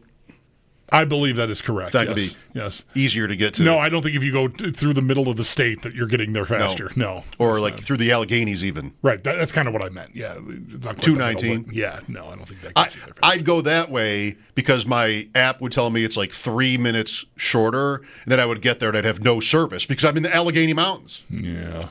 I wouldn't want to make that mistake. That would be tough. I'm 1-0 all time in making a bet. I started 1-0 making a bet in Pennsylvania. I think I did this another time. Who cares? What was the bet? Do you know? It was Dallas Rams under on a Week 1 Sunday night game. It was the beginning of sports betting, but like maybe in New York you still couldn't do it. Yeah. So it was like, all right, here it's 100% match, no risk, all that stuff. Mm-hmm. I sat at like a Fridays and just poured over before a show just one morning. Drove 2 hours, just poured over all the numbers. What do I want to do here? It's like up to $500, and that was the game. It was like never in doubt either. An under. Wow, nice, comfortable. And let me tell you where that money is now. I have no idea. 803-0550. Paul Hamilton will join us at 6. Talk about a successful Sabres weekend and, of course, Alexander Ovechkin. Mike Schopp and the Bulldog here. We'll look for your calls again right after this break on WGR. More of Schopp and the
Here we go. We've got the NFL draft, of course. Great day for hockey yesterday with Ovechkin. And, by the way, a Sabres win, breaking Wayne Gretzky's record. We have the national championship tonight, Florida and Houston, which means one shining moment after all the regalia. Sure. I'm totally into that song. I literally have listened to that song like 20 times since yesterday. I honestly don't think I could hum a few bars of it for you. I've never cared about that part of the tournament, and I'm not sure I know the song. It's one of those songs that once it starts, I'll be like, oh, yeah, I know this song. But I can't cold right now just start humming it for you. I think I know every word. Yeah, I believe you. We're very different in this way. I mean, I'm not watching much college hoop anymore, but this is a shocker. Yeah, one shining moment. There are things Iconic. I really like about the tournament. Onions, there are things. Nance. He's not there anymore. Oh, that's right. Last year was his last year. Oh boy. If he was there last year, I don't know. But yeah, now it's Ian Eagle. Right. It's good with Raftery and I think Grant Hill. Yes. It's good. Yes. They're nice together. But that said, I've never cared about. It's just not. Not your jam. No. Teddy. When I remember first hearing about one shining moment, you got to do for the end. Tears. I never one time sat and watched that montage. Immediately. Yeah. Tears immediately. I respect it. I'm just telling you, it's never been my thing. Like I usually will cry at some point during the presentation of the Stanley Cup. Yep. Mm-hmm. Somebody gets it, it's that guy, yeah, whatever. Like that usually, there's some moment that will touch me. Whether it might even be a guy talking about his dad or something, TJ Oshie when they won or whatever it is.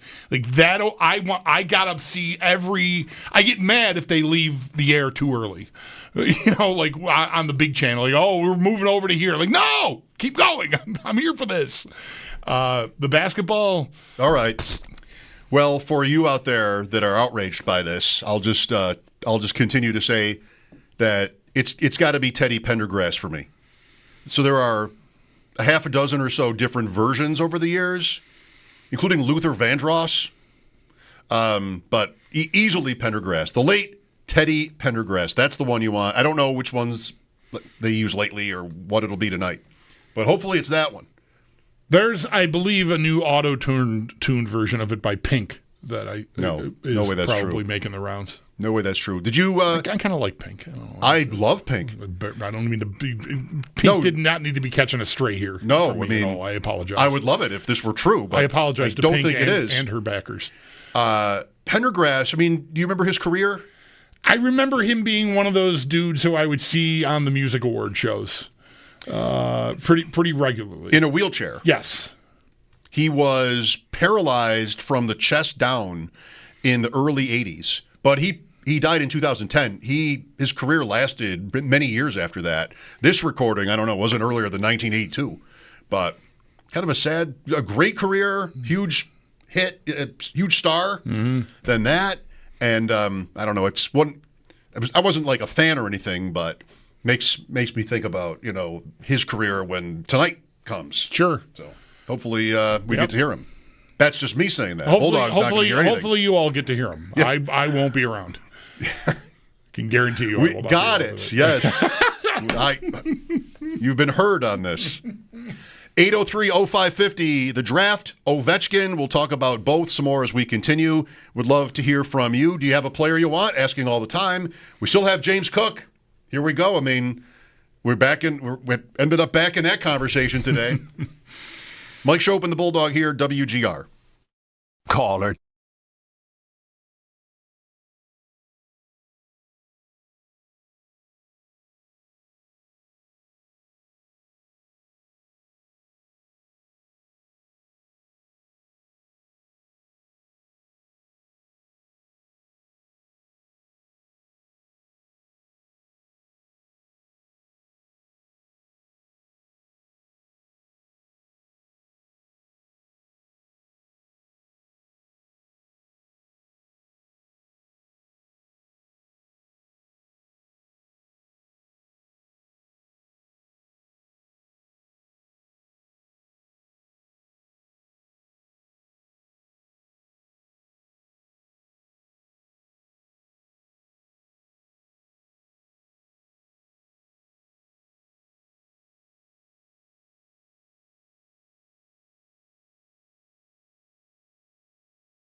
LA Sports Update.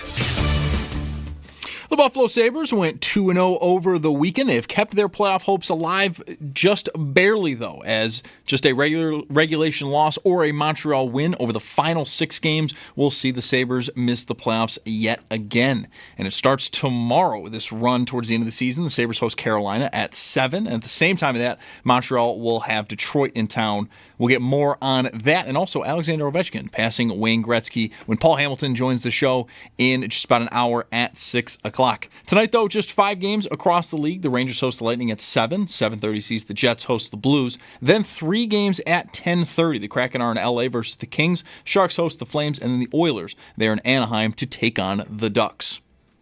In the NFL, we are just over 2 weeks away from the NFL draft, and reports continue to come in of pre-draft visits. Tom Pelissero today of NFL Network is reporting that East Carolina cornerback Siobhan Ravel will be visiting Buffalo. And for more on Ravel, Howard Simon and Locked On Bills host Joe Marino have more on him and plenty other prospects in this year's draft up at our website, WGR550.com.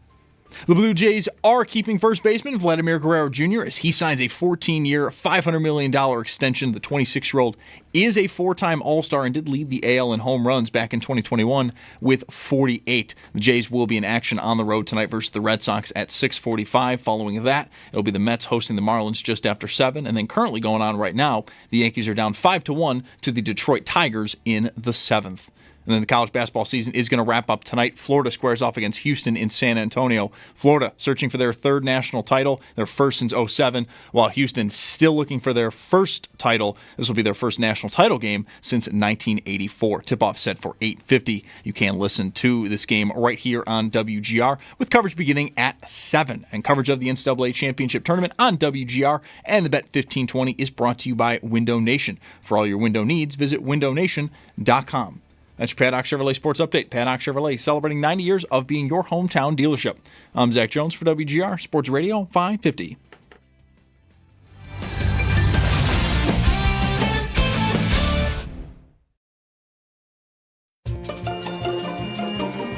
It's Mike Schopp and the Bulldog. Everything was neat.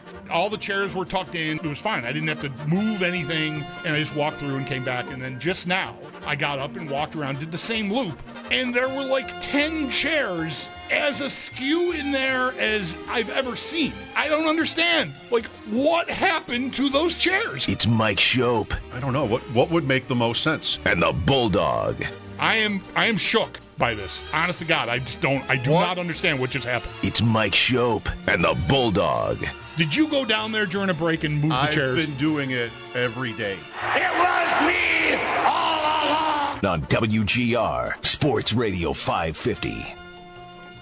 Not the Final Four or the Sabres win or even the Ovechkin goal. Or my Tage Thompson hat trick bet. My favorite watch of the weekend was our clips of this this moment from Friday. Check it out on X, as Bulldog calls it. Yes, I was very pleased to see G put together the backstory that you set it up before while I was away, and then the payoff. I enjoyed watching. I still don't remember why I said it, but anyway, yeah, it's out there in the space. It all worked.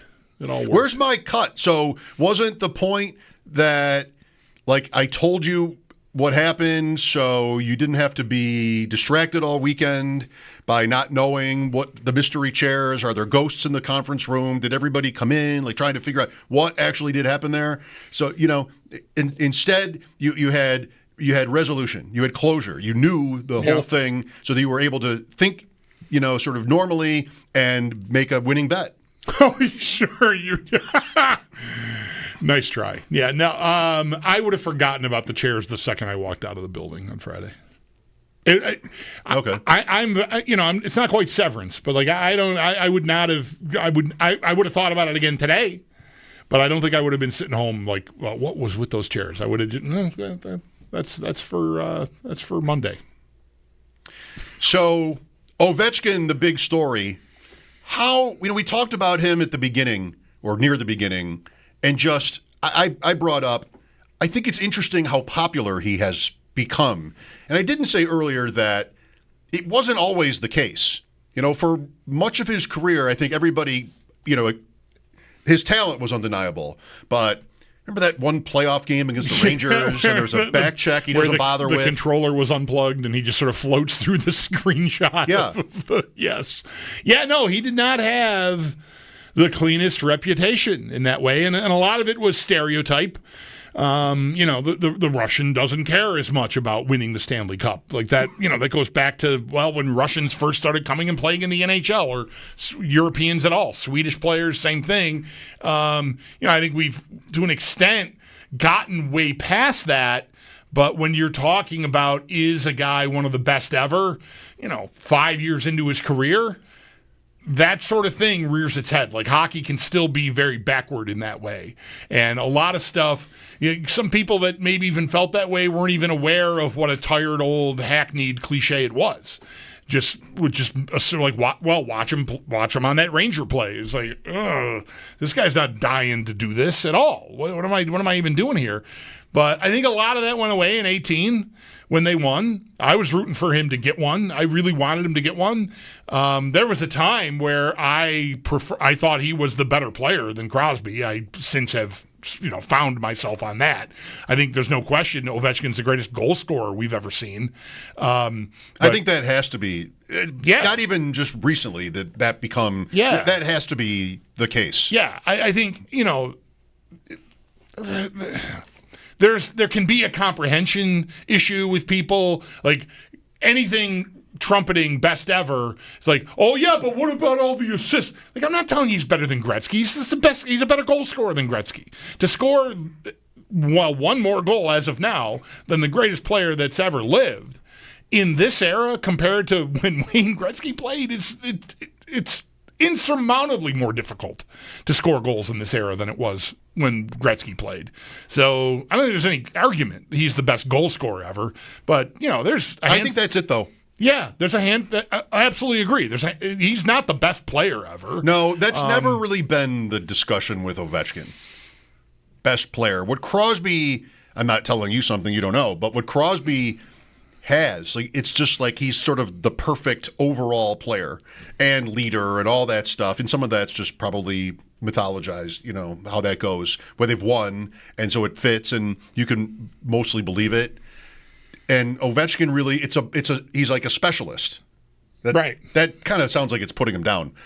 I remember Mike Bossy saying once in a VHS video that I used to watch on playoff goals, saying that it bothered him that he was considered a goal scorer, not a great player. Like a great goal scorer, but not a great player. And I can appreciate that, but I think there is a difference. Yes. And Ovechkin maybe personifies that. It's not like he's bad, but he does the one thing. It's the name of the game. He does the one thing that is, he's better at it than probably anybody has ever been. I mean, that's what it looks like at this point.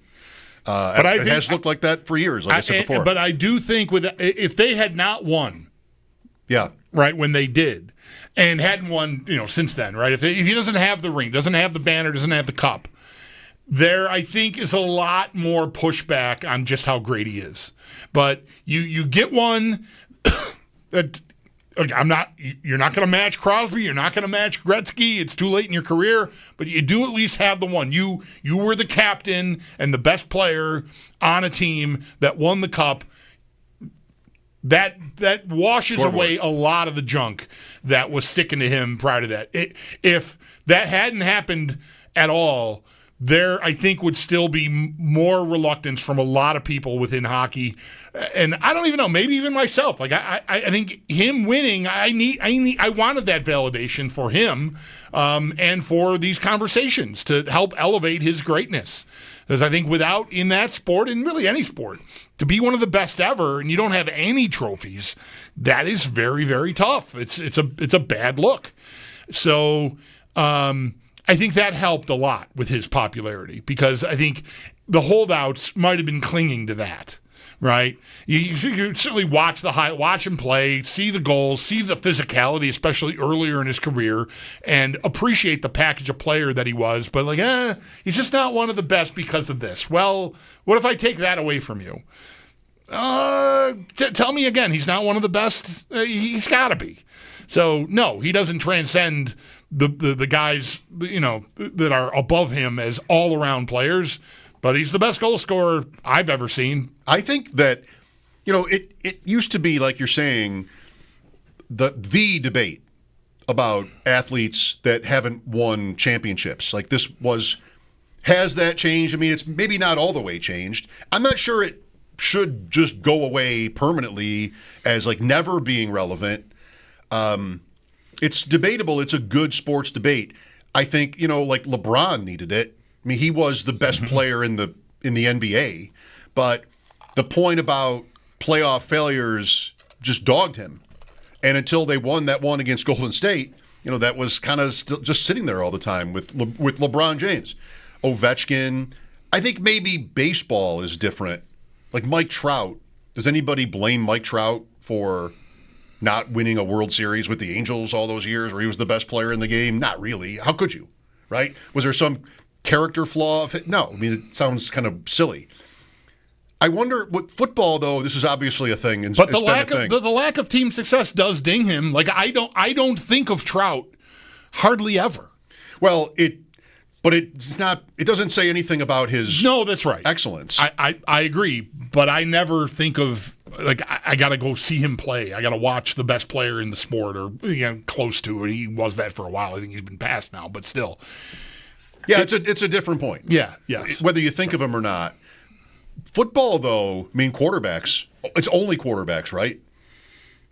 That's still that's there for Allen. Yes, I'm talking about Ovechkin here. I'm thinking of Josh Allen, because I'm laying that out. That he needed that for the validation. I wanted it for him for the validation. I think that's right where, Josh Allen is right now. I think, we've heard people last year. We had a spat with, that his turnovers that got around right at one point. That his turnovers were. That's why he hasn't won yet, and we just know that really wasn't the case. That, in the playoffs, he's got great numbers. Where is this at with him? So he's still young, and I don't think, hardly ever would anybody sort of build an argument that he's flawed in a way that explains how the Bills haven't even gotten to one yet. It might be to his benefit in this particular way that Jackson exists and that Jackson has had his career, because he's had some pretty famous playoff blunders, starting with his first appearance. And it's a lot to hold that against him. But he went to the playoffs in his first year, and it was a disaster. They lost to the Chargers. Then you had that Tennessee loss, and then a couple others of the game here, the first game here, or even this one. Right. So it's probably fair to point to that when it comes to his career in the context of the all-time greats, because that's really, we're at the absolute highest level here with this point. So that's there on him. Allen has the same losses every year in the AFC but playoffs. They don't feel or look the same, and he's not criticized in the same way, misguidedly so, last year, like you referred to already, I would say. But he's not had, what's his worst playoff performance? That Bengals game? Probably. Not counting Houston. Probably. Yeah, okay. Yeah, I guess since they became bona fide, certified contenders, if there's such a thing. I know there's not really, but whereas Jackson this far in, he's got turnovers in this latest loss, right? The biggest play in the other loss to Buffalo is one of his turnovers. Allen does not have that. There's not a smoking playoff gun for him. Again, the Bengal game was bad, but... Well, what was this loss? Kansas City. There's nothing? I think there is something, but it's just not It's not being able to get the winning score with the ball at the 2-minute warning is different than giving it away.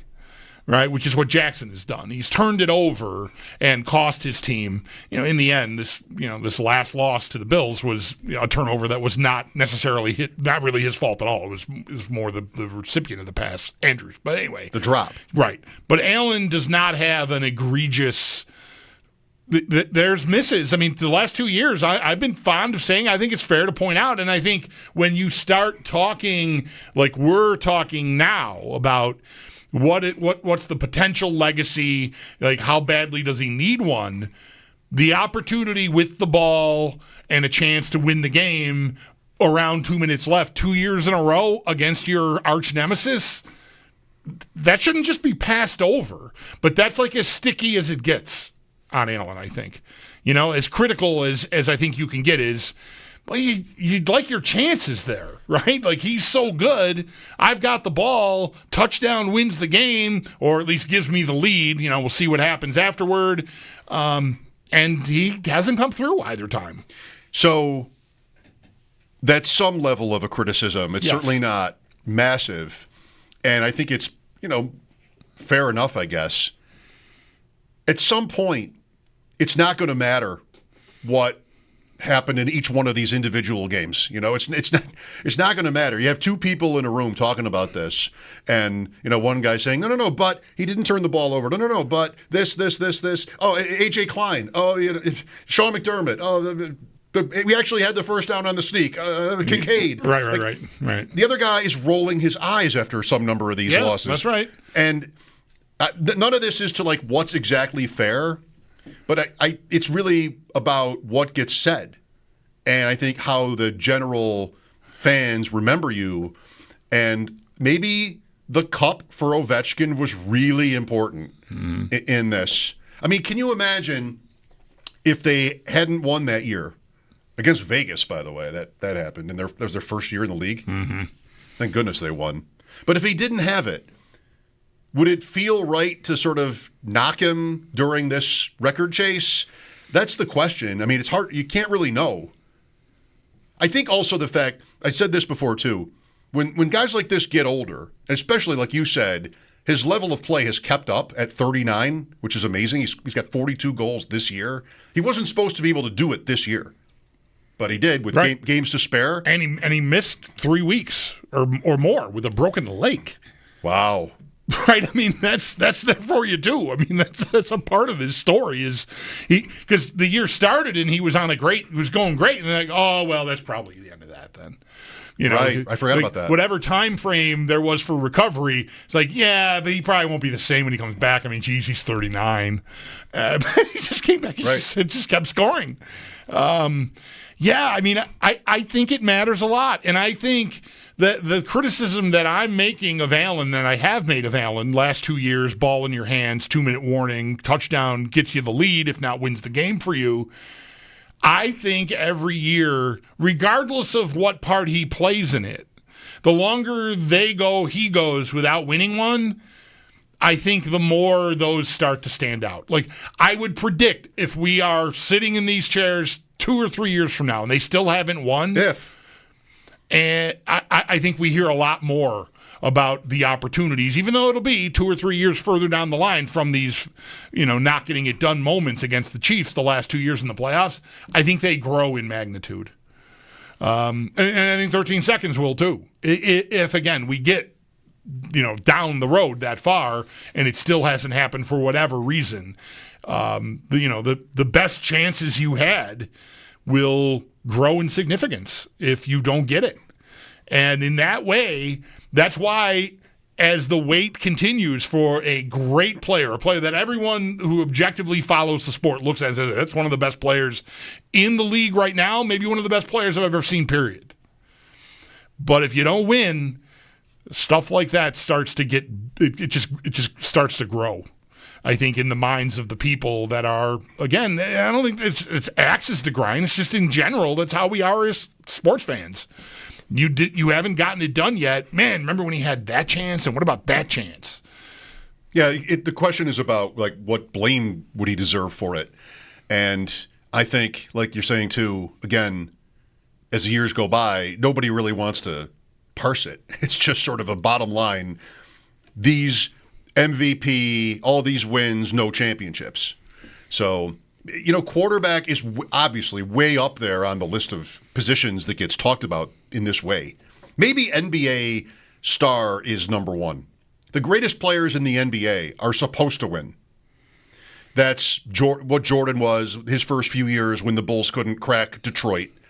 That's what it was. Like, okay, you're great, you're amazing, but get back to me when you do something. You got to get a ring. I know how that sounds, but yeah. And that's NFL quarterback. That's always been NFL quarterback. You got Dan Marino.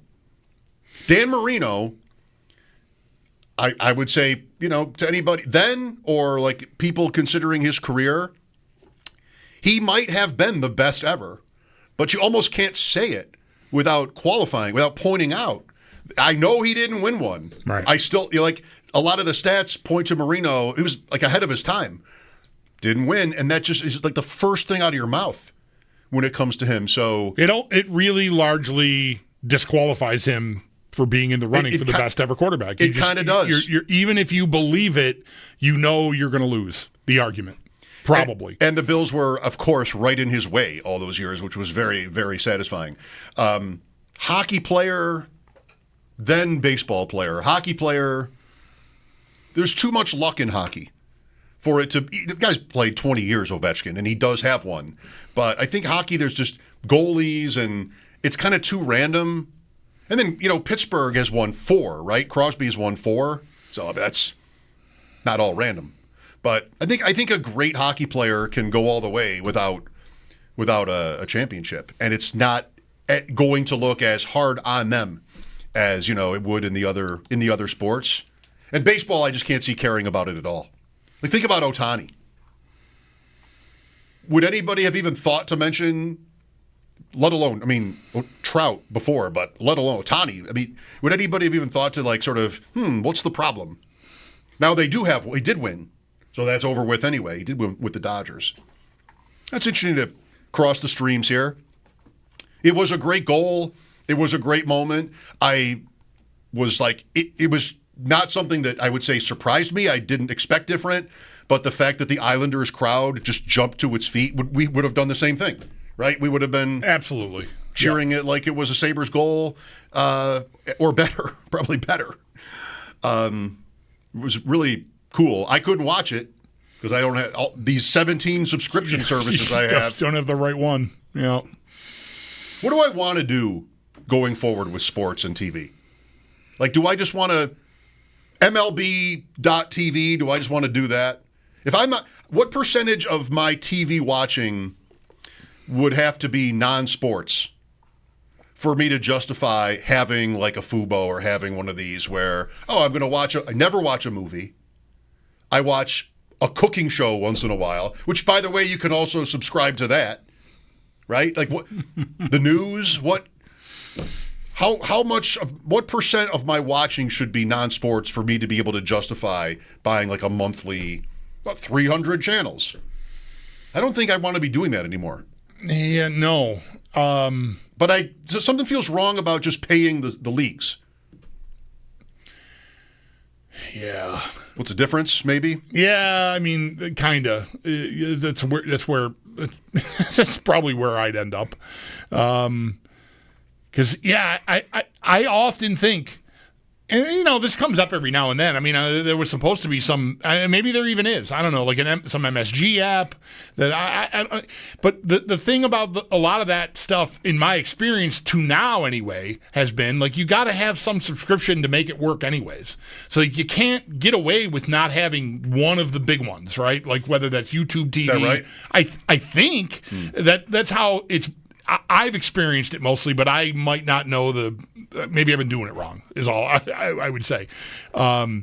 Because really, no, I can't. I don't think I could do without it, because I'm going to want the locals for football anyways, and the only way to have the locals is to have some version of the thing I have now that has the Sabres. So, like, there's no point in me thinking about pivoting away from it. I think they've got me for life, Fubo. Unless another service that's actually better, that doesn't make me crazy pretty regularly, puts the Sabres games on it. Like, if YouTube TV had the Sabres games, I would be a YouTube TV subscriber. I like the interface more. The picture's better. Like, everything about it is better than Fubo to me, but they don't have one of the key ingredients that I need, which is Sabres hockey. Plus, you can watch us. That's right. You can just click to us. Right. Tomorrow morning at 10, I know you'll be watching ADP Chasing live on the YouTube. I'll be all over it. Live on the YouTube. It won't be able to get me away from it. We're talking rookie risers and fallers tomorrow. Can't wait. Appointment television. Genty's too cheap. If that's even television. Genty is going at the end of the first round, and he's still too cheap. I'm giving you a preview of tomorrow's show. I think my co-hosts agree. Don't spoil it. 803-0550 for your calls if you have a thought on this. NFL draft coming up, 2.5 weeks. We, of course, are spending more time on that all the time. Mike Schopp and the Bulldog here, Paul Hamilton at 6. This is WGR. We know you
The Buffalo Sabres playoff hopes are still alive, if just barely. They go 2-0 over the weekend, but now any regulation loss or a Montreal win over the final 6 games will see the Sabres miss the playoffs yet again, and it will start tomorrow. The Sabres host Carolina at 7, and at that same time, Montreal will have Detroit in town. We'll get more on the Sabres, and also Alexander Ovechkin passing Wayne Gretzky in all-time goals when Paul Hamilton joins the show in just about a half hour at 6.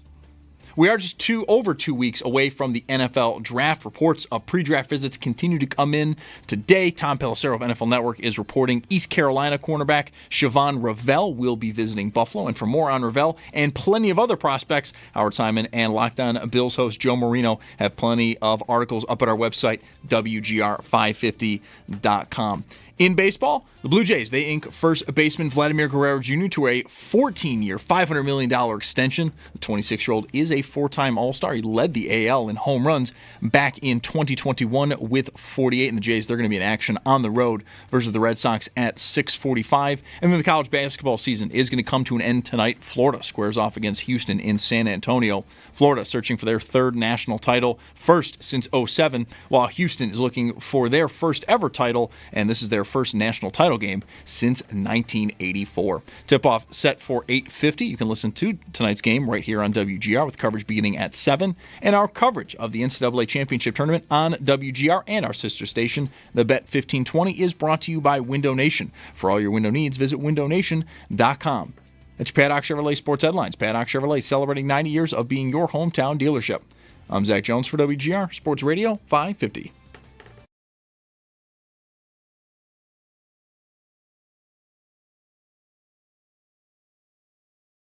Side to Wilson, centered up. Ovechkin has it. He scores! He scores! Alex Ovechkin scores 895. There's a new goal-scoring champion, and his name is Alexander Ovechkin. He has done it here on Long Island. Capitals announcer John Walton. The big moment yesterday afternoon at the Islanders when Friday night's game with Chicago was winding down and maybe he was going to get a hat trick and break the record, then didn't. Guy who does score the empty net goal, it's his first goal in the league. It's kind of cool. Right. Sneaky Joe tweeted he shouldn't play at the Islanders. Save it for when you go back home. I think they play Thursday, maybe Carolina, who is here tomorrow. And I agreed with that. But I don't think I really meant to. In the moment, I'm like, yeah, don't go to the Islanders. Do it at home. I think it was, maybe still is, a conversation worth having. I mentioned earlier, I learned, I think there's a lesson within this. Like, there's an example of why you like to make decisions without emotion attached to it. I thought all along I would not want to watch as a lifelong hockey fan and as an Alexander Ovechkin fan. I don't want to see him score this historic goal into an empty net. I said that. I believed at the time. I never actually saw him say it, but I saw it referred to that he had said that, and it was maybe somewhat known he wasn't going to want the goal to be an empty netter to break the record. And I liked that idea. Then Friday night rolls along. I find out he's got one goal. I turn the game on. I see a second goal, and it's we talked about it one day last week. Like, what if we're 4-3, 5-4? They're up late. The opposing he pulls the goalie, and he's one goal away. Like, what do you do? I think that's not an easy call. In the moment, Friday night, I kind of forgot all about how I felt about it and just, for the fans, for me, I'm here, I'm watching it. Not that I was going to be tied up Sunday afternoon and not be able to watch this game where he ended up setting the record. But still, in the moment, give me the gratification now. Give me it now. I'm here, I'm ready. We're all ready. And most importantly, I would say your fans are ready. So having felt that way Friday night for a few minutes, I ended up being relieved he didn't get the empty netter, and then to score it the way he did yesterday was almost really perfect. The only fly in it is that it wasn't at home. But feeling that way in the moment Friday night, had me thinking about their fans, people who've been paying season tickets probably his whole career, the commitment that is. But you'd like to see those people get that payoff. It's one of the reasons that would compel you to think about going forward in the empty net situation. Just get the goal at home, let everybody enjoy that. They've been paying this freight this whole time. So that could compel me to think he should sit this game out. I saw that exchange you guys had. He had to play. Yeah, it's hockey. Like, you're not... I don't think you can just assume. I meant to look today, and I never got around to it, how many times this year he's gone, 5 or 6 or however many games they've got left, games without a goal. Right. You just don't want to give up a chance to get a goal because it just assumes you're going to get it whenever you want, and that's just not how it works. So I didn't think there was really much of a chance at all that he wouldn't play. No. It was never discussed. And especially, once you started seeing the secondary market stuff, it's like, boy, that would be really tough now. Like if it gets to be Saturday night or Sunday morning and like, oh, cough, he's not feeling well. Whoa, what are we doing here? It was never going to happen. But I never hated the idea of at least talking about it because of the fan point. Like, people that go to every hockey game, even here, pay a big freight. And if you've been doing that for Alex Ovechkin's entire career, they're into you for a couple $100,000. I've been doing it for most of Alexander Ovechkin's career. Right. My first year doing it was the first year of Alexander Ovechkin's career. Right. I am presently doing it. Right. I took a break. He's always been great to watch in his visits. I mean, goes without saying probably, but thinking about when the schedule comes out as a season ticket holder, which games are the most special, I think maybe I would say for my wife more than for me, Ovechkin, like I want to see Ovechkin. Crosby is different than Ovechkin, and there are other stars, but he's kind of always been the magnetic player. Like he just, something about, remember was it the first game here where he sort of did the thing holding his hand next to his ear after he scored? The Capitals were way behind in the game, and like immediately he's like a guy, somebody that's just got a big personality, big shot, all of it. And for him to play his whole career with one team too, that's old school. Just only good things to say about it. And I don't know, 2 years ago when I don't remember the timing, his last recommitment or their last recommitment to him, like when they re-upped. The idea of them trying to continue to be a contending team while the rest of the roster and him, maybe most notably, everyone was aging and like, what are you doing here? This is not going to work. They're going to win the President's Trophy this year. And sure, there's probably, definitely they're having a good year, and there's some good fortune there that is tied up in that. But I did not expect them to be. Last year, they were the last team in, I think, last year. They made the playoffs. Early in that season, they looked completely wasted to me. But they remade their whole thing. Pierre-Luc Dubois can play again. Strome is their leading scorer. I mean, they added Chychrun. They really retooled on the fly. And I don't think they're the best team in hockey.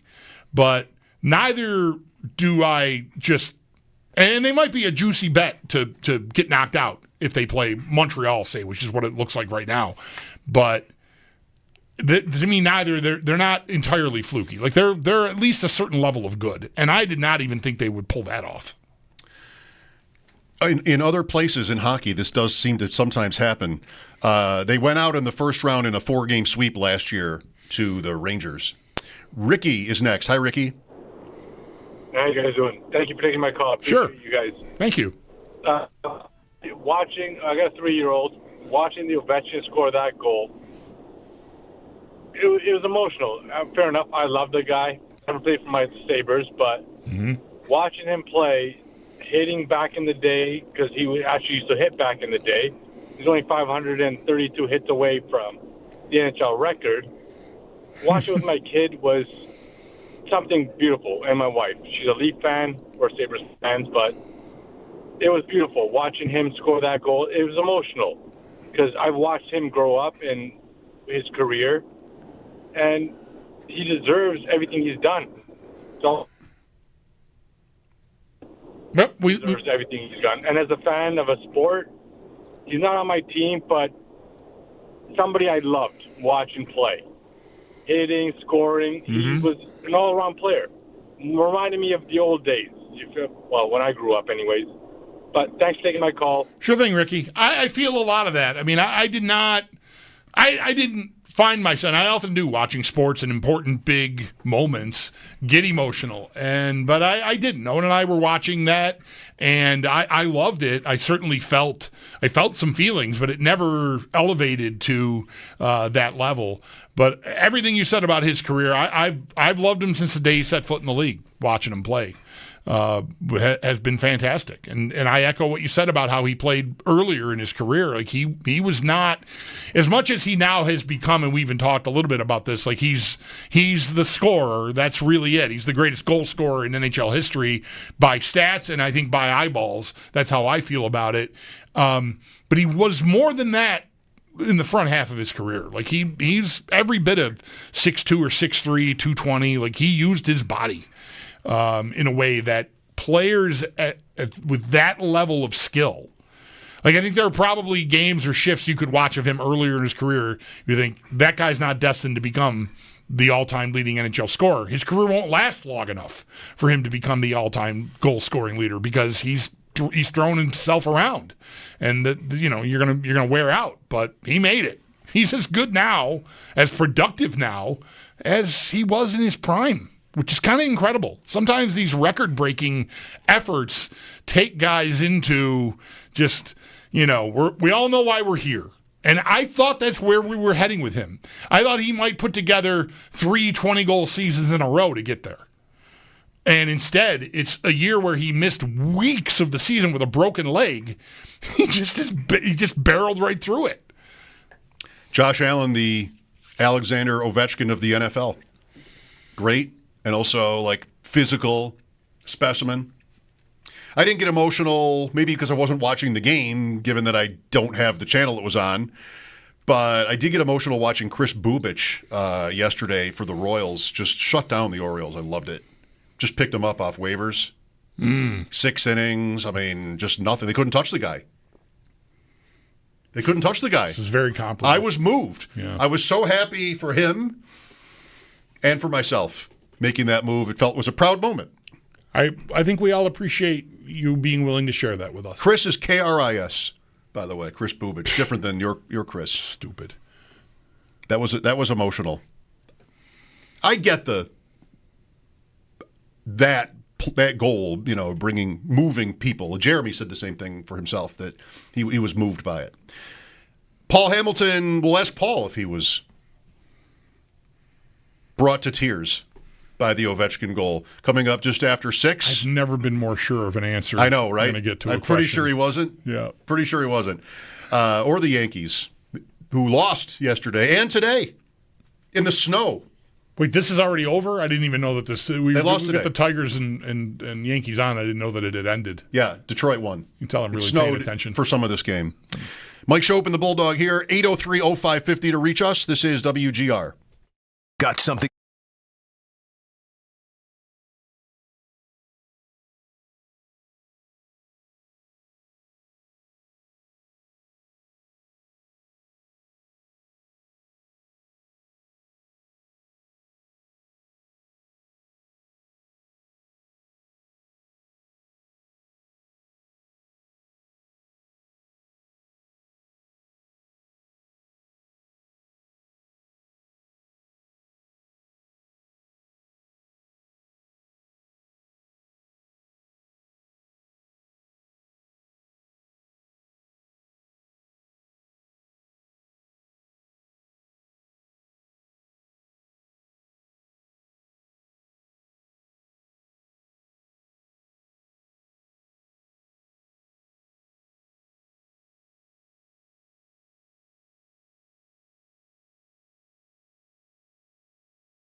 time of year in sports, NFL draft, baseball, Alex Ovechkin as we get near the NHL playoffs, NBA.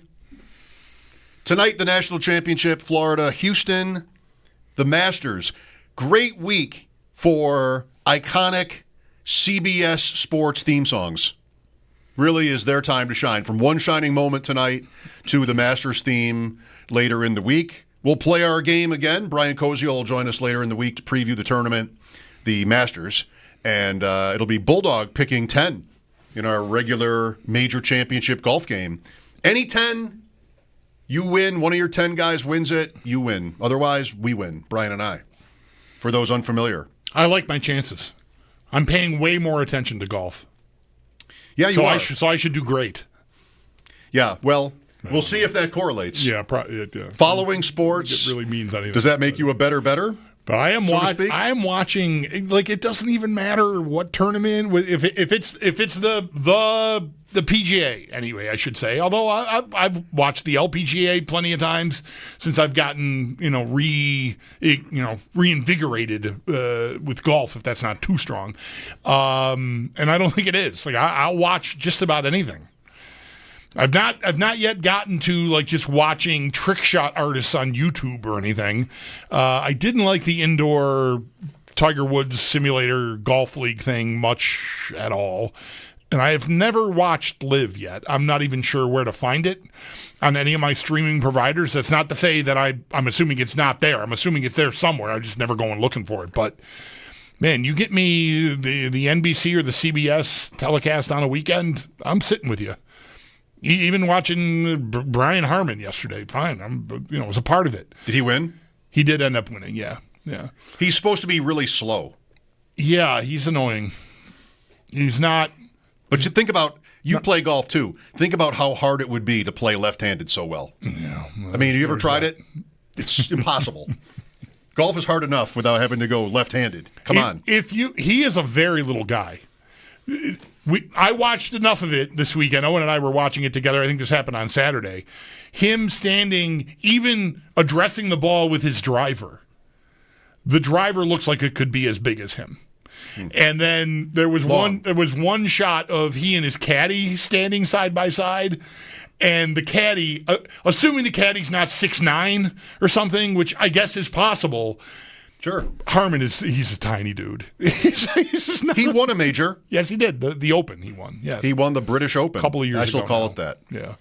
All right. Well, it's a great week. CBS songs. I kind of like, I think I said something to you off the air, like I was doing a FanDuel. I was like, oh, there's so much going on. I'm like, that sounds to me like there's not enough going on when you got to remind people that there's so much going on. Like, it's like, what are you great at? No, nothing, but I do a lot of things, I love the week. I had a great weekend watching soccer, and the golf. Obviously, Ovechkin Friday night and Sunday afternoon. I caught the end of the UB women winning the women's NIT on Saturday. Mm-hmm. Checked in on both of the men's Final Four games, and then saw enough of UConn, South Carolina, at least enough to trust that it wasn't going to turn into Duke Houston from Saturday night. Like, I think this is safely parked. I think UConn's going to run away here, so I got out of there. But it was kind of fun. Like, there was nothing that felt, aside from Ovechkin being appointment TV, but even that, that was over fast enough. Owen even said he scored the goal. He's like, well, I don't need to watch any more of this. Like, so I'm going to go do something else. No, then you're just watching an Islanders game. I'm just going to go watch something else now. It was fun to kind of just hop around. Like, oftentimes on weekends, there's one thing I really want to see because it's so big. Like, that'll be the Masters this weekend. This past weekend, there was enough quality stuff, but nothing that, for me, felt like I can't miss this. I got to be right here, that I was able to bounce around and enjoy a ton of different stuff. Paul Hamilton after sports. Mike Schopp and the Bulldog, WGR. Call or text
The Buffalo Sabres went 2-0 over the weekend, thus keeping their playoff hopes alive, but just barely, as now any regulation loss or a Montreal win over the final 6 games will see the Sabres miss the playoffs yet again. It'll start tomorrow. Sabres host Carolina at 7, and at that same time, Montreal will have Detroit in town. We'll get more on them, and also Alexander Ovechkin finally passing Wayne Gretzky all-time goal list, as Paul Hamilton will join the show next. Tonight, though, in the NHL, just 5 games. The Rangers host the Lightning at 7, then at 7:30, the Jets host the Blues. We then have 3 games at 10:30. Kraken are in LA versus the Kings. The Sharks host the Flames, and then the Oilers, they're in Anaheim versus the Ducks.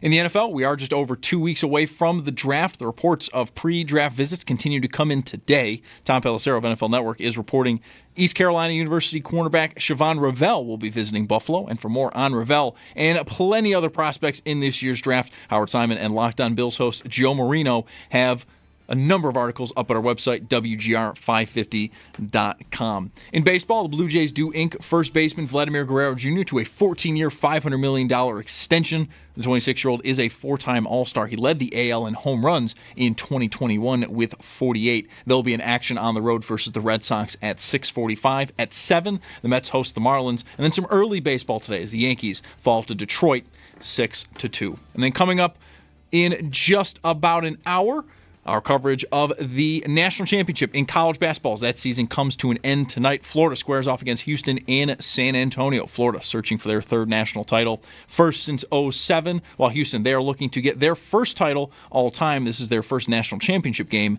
since 1984. Tip-off is set for 8:50. And again, our coverage right here on WGR will begin at 7. And coverage of the NCAA Championship Tournament on WGR and the Bet 1520 is brought to you by Window Nation. For all your window needs, visit windownation.com.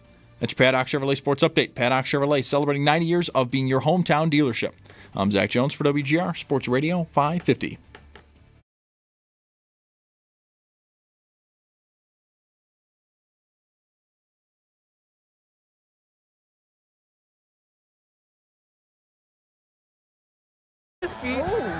We have a fight. With Mike Schopp and the Bulldog. Snodcheck was just totaled by an Iowa State player against the board. I think it was by Hamilton. On WGR. Really a pretty unnecessary hit by Hamilton. Hamilton is still awfully mad. He's being held back. Number 17, Paul Hill. 2 minutes for charging, 5 minutes for fighting, and a misconduct. Sports Radio 550. Welcome back. You might enjoy Paul's piece after last night's Sabres win at WGR550.com. A lot of team reaction to the Ovechkin record. Paul joins us now on the West Her hotline. I wondered, Paul, how many of the players or Lindy Ruff would have watched the game, because it fit nicely. It fit nicely for you, too, to be able to talk to guys having it just happen, and then the Sabres game was in the evening. Do you happen to know that? Like, how many guys were watching the game? None of them that I talked to were, because most of them were having their afternoon nap before a game. Okay. But they all had seen the goal. Mm-hmm. You know, they saw it when they woke up and that type of thing. So they were all well aware of it, had seen it. But nobody had, that I talked to at least, had actually seen it live. Even Lindy gets the naps in on these game days? Is that how that goes? I don't know if he was napping, but he said he did not see it live, but he did see the goal. Okay. Well, please, just talk to us about some of the things Ruff said, and then also Thompson was kind of funny on this. Talk. Yeah, it's just, Lindy's just kind of in amazement. And he talked about the different eras between Gretzky and Ovechkin. And when Gretzky was on, he was there, of course, and they had him on the broadcast, and they brought that up. And he said, well, I would have loved to play 3-on-3, and I wouldn't have mind starting every power play in the offensive zone, kind of trying not to having guys hooking and holding me and holding on to me as much because, Yeah, he's kind of trying to defend that it was a wide-open style when he played. But, he has to understand. There are people like him and Lemieux and who had scored 200 points back then. Nobody's scoring 200 points now. They're lucky to get 100. They were scoring 70 goals and 60-some-odd goals and over 90 in one case for Wayne Gretzky. So, yeah, it was a more wide open back then. The goalies weren't as good. The coaches weren't as good. They can get bottled up more. So I think it is a little harder when Ovechkin played and when he's playing now to score goals, and maybe it was back when Wayne Gretzky's era. And did Lindy sort of agree with that idea? Because I certainly do. I mean, he played. Yeah, he played in Gretzky's era, right? And now he's coaching in the other era. So absolutely. But he still, thinks it's an amazing. And he goes, his shot is so different. He goes, it's got a curve to it, and he said it's hard, and then it starts taking a turn on you. Doing a curve. He goes, and when I noticed it the most, he said when he coached him in an All-Star game, he saw it, and he could see it a little bit better. And he said it's just like no other. Nobody else does that. And the thing is, too, that makes sense because goaltenders know where he is. They know they know the shot's coming, and he still beats them. And that makes sense. That his shot does something different than others do. I have never heard this before, so I am loving that Lindy brought this up to you, Paul, and that you're sharing it with us and our audience. I want to see like golf tracer stuff to show me that, or pitch technology, whatever it is. Give me something because I would love to see that because it's amazing that he has scored so many of those goals from the spot where he ended up scoring the record breaker yesterday. Yeah, and Thompson said, and he's right, I've said this a lot too, how is he always open? Because you would think somebody would sit on him. But that's what great players do. They find creases. And they always, it's so weird that good goal scorers always seem to be open. I had one I played college with. And it's like it boggles my mind how he is always open. How come I'm not always open? And he is. Right. It's just like they have a knack for finding creases, finding open ice, and that's what good goal scorers do. It's just a God-given thing where they have a knack of finding those creases, and he certainly is one of the best at it. And Ruff also talked about this, to be going at 39 and still at the pace he's on, and with the kind of player he is, big and physical. Ruff would know as well as anybody, and he said it to you, just how, much of a toll the game takes over the years. And here's Ovechkin 20 years in, and he's flying. Yeah, and even Thompson shook his head. Thompson has one more goal than Ovechkin does, and Ovechkin's 39. Thompson's, 27, I believe? Mm-hmm. And he's just sitting there in amazement. And that's where I miscalculated, if I'm being honest with you. 5 years ago, I didn't think there was any chance that he would. And I remember being on with Craig Rivet and Andrew Peters and having this discussion. And they were kind of getting on me somewhat that I was saying, no, there's no way he's going to be able. Where I miscalculated is I never dreamed at age 39 he would be producing at this rate. I went back and looked at Jaromir Jagr, who played into his 40s. He was scoring 24 goals at age 39, not 40. He was producing. He was in shape, and he belonged in the NHL, but he wasn't scoring 40 goals. I 100% agree, Paul. I thought I liked his chances of getting there, but I thought it would be a year or two from now and more of a slog. Just more of 3 20-goal seasons to finish an amazing 22-year career or something like that. You know what I mean? Because often with these sorts of, most goals ever, anything that's going to be the most ever in the history of a sport that's been around for as long as a lot of these team sports have been around, it can be just a bit of it's a slog. We want to get our guy there. We're propping him up, but come on, let's just get this thing across the finish line. And this has been not like that at all, even at his age, which I think is really impressive. I said to Tuck, are you still going to be going to 39? He looked at me, he goes, let's get through age 29 first. That's 10 years from now. Right. My miscalculation was I thought a few more of these seasons over Ovechkin's career would have been canceled due to a labor dispute. Really, I figured there would have been 3 of those, but really only one half season, I guess. Ovechkin, the canceled season predates him by just that 1 year before. And Lindy's point, he's been basically, he had an injury this year, but for the most part, he hasn't had a lot of injuries. There have been some good goal scorers who just can't stay healthy or that type of thing. If somebody were ever to approach it, now Crosby's the closest one who's playing right now at 662. He's 37. But, guys like McKinnon or Draisaitl or McDavid or Matthews. Matthews, yes, of course. I mean, those guys, they're going to have to stay relatively healthy if they're going to make it. And for sure. And Matthews is the one who's on Ovechkin is 0.6 goals per game for his career. Matthews is above that. He's 0.63 goals per game. He's 27 also. Right. Another thing that I would have, going back now, Paul, maybe halfway through Ovechkin's career, to think about him still being this productive, watching how he played. I don't want to turn this into a thing where he was Brendan Shanahan or something, but for a guy who scored like he scored, he did throw his body around. He was not someone who shied away from contact. And if we had just, met in a bar and we're talking about whether or not he could do it, if he was on pace halfway through his career to do it, maybe the strongest opinion I would have had was he just won't last physically because he plays too hard a style. He's not going to be able to, it's going to take a toll on him. And like you just said, here he is. He got hurt. He missed multiple weeks of this season.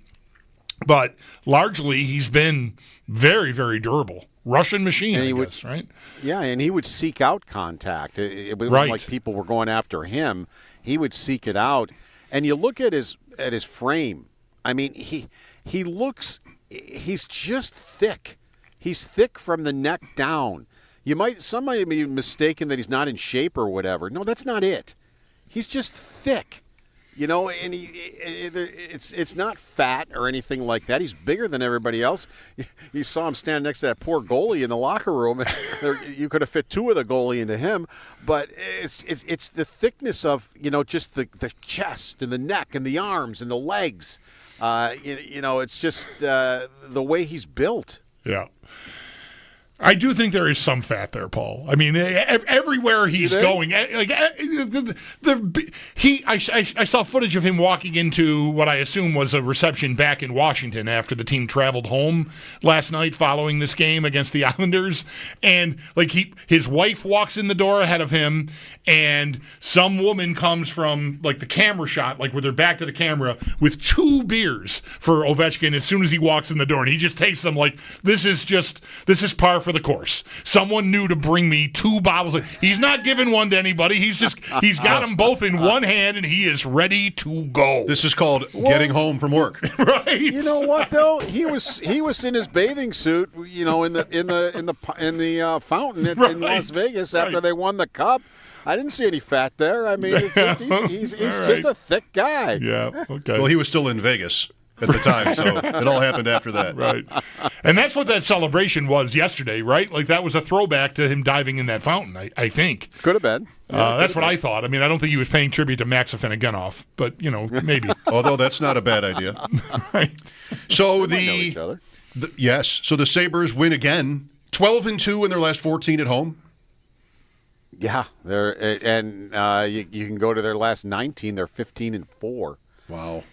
They've made it difficult to play at home, and it's just there's guys. The way I look at it is this: there's 2 marks of this season.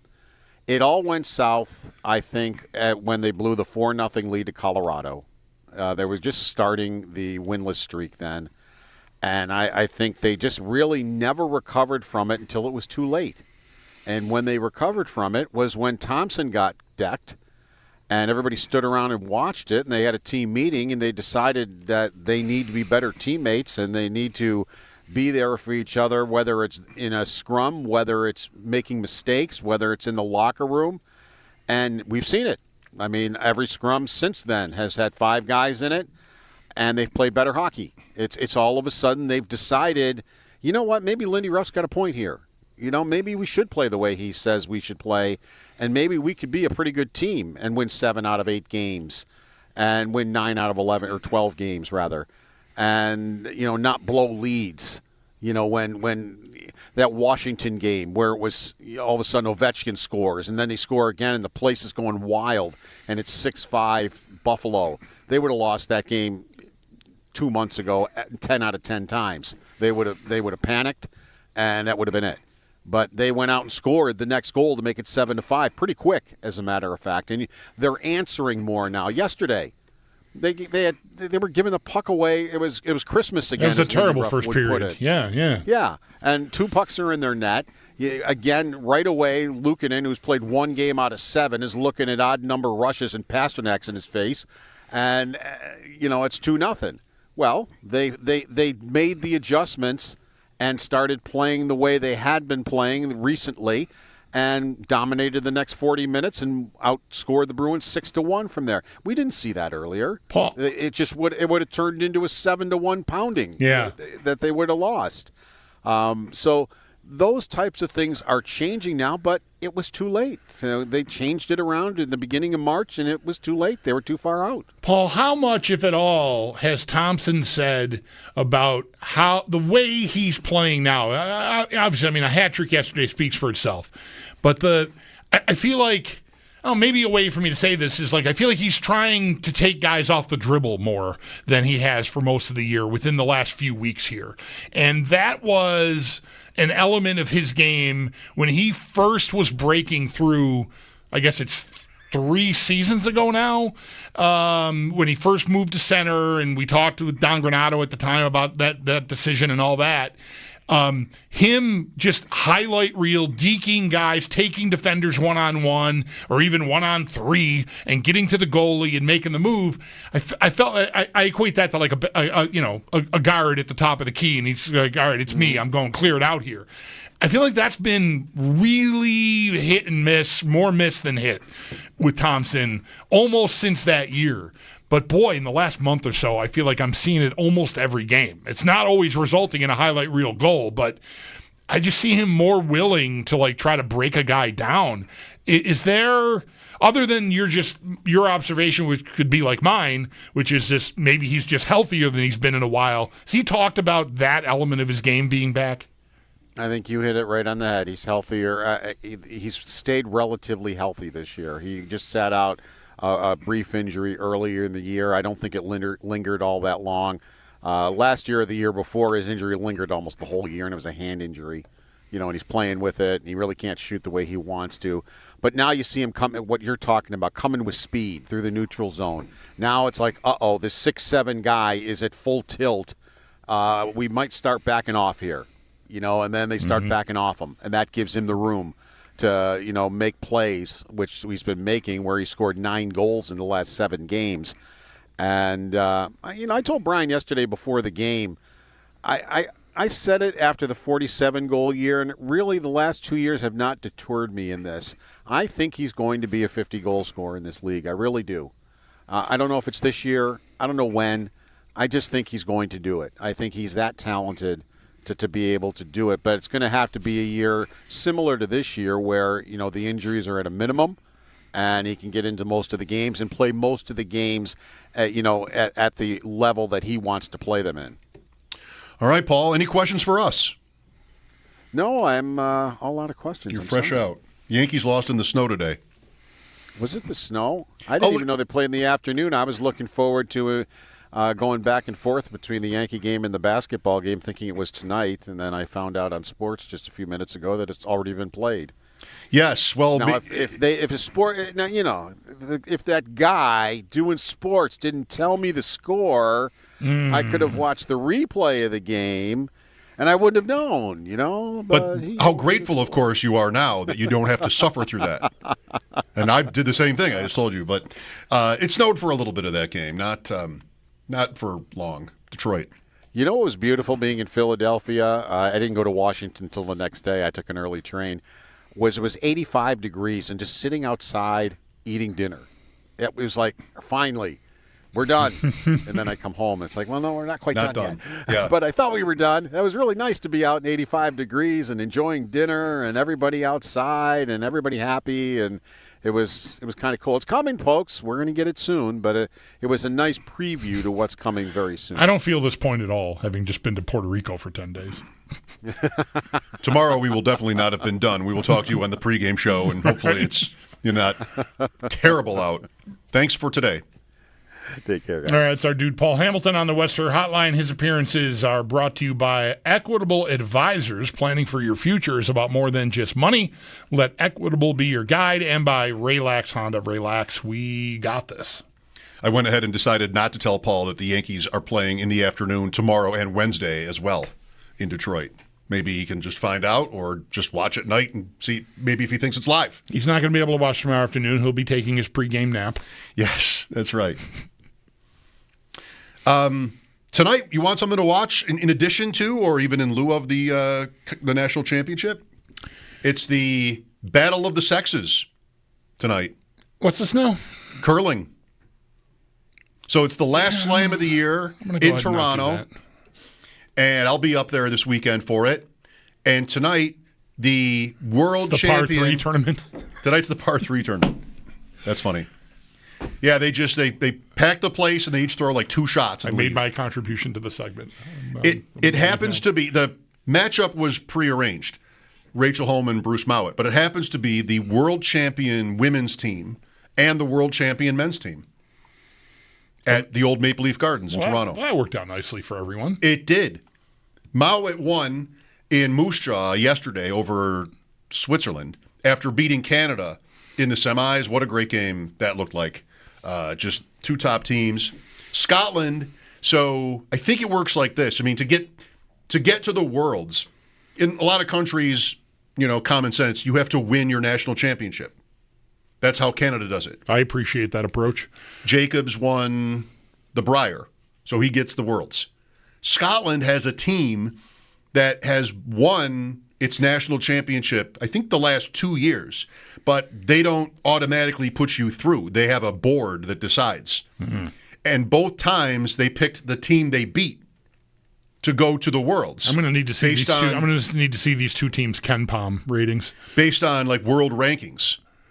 So that's a tough one for Ross White. I mean, he's won the last 2. I think it's the last 2 national championships. But Scotland went and picked Mowat, and so he has the added pressure of winning because, like, are you supposed to be here? I mean, he's a world-class team, of course, but still, like, there's like added pressure, I would think, there. Because if you lose, well, White should have gone. Yeah. But he won anyway. Beat Edin, too, on Saturday. Edin, Jacobs, and then Schwaller yesterday. That's pretty good. So tonight he gets Rachel Holman, who's maybe better than any of them. As long as you don't have any follow-up questions, I think I got all that. Okay. Anyway, I do that for the listeners, the curling update, because I know you're not going to. Evan Silva today, NFL draft. Always good stuff from Evan. He didn't even know that Bulldog is a Jalen Milroe guy, but he found out today. We'll have that for you after this. Mike Schopp and the Bulldog, WGR.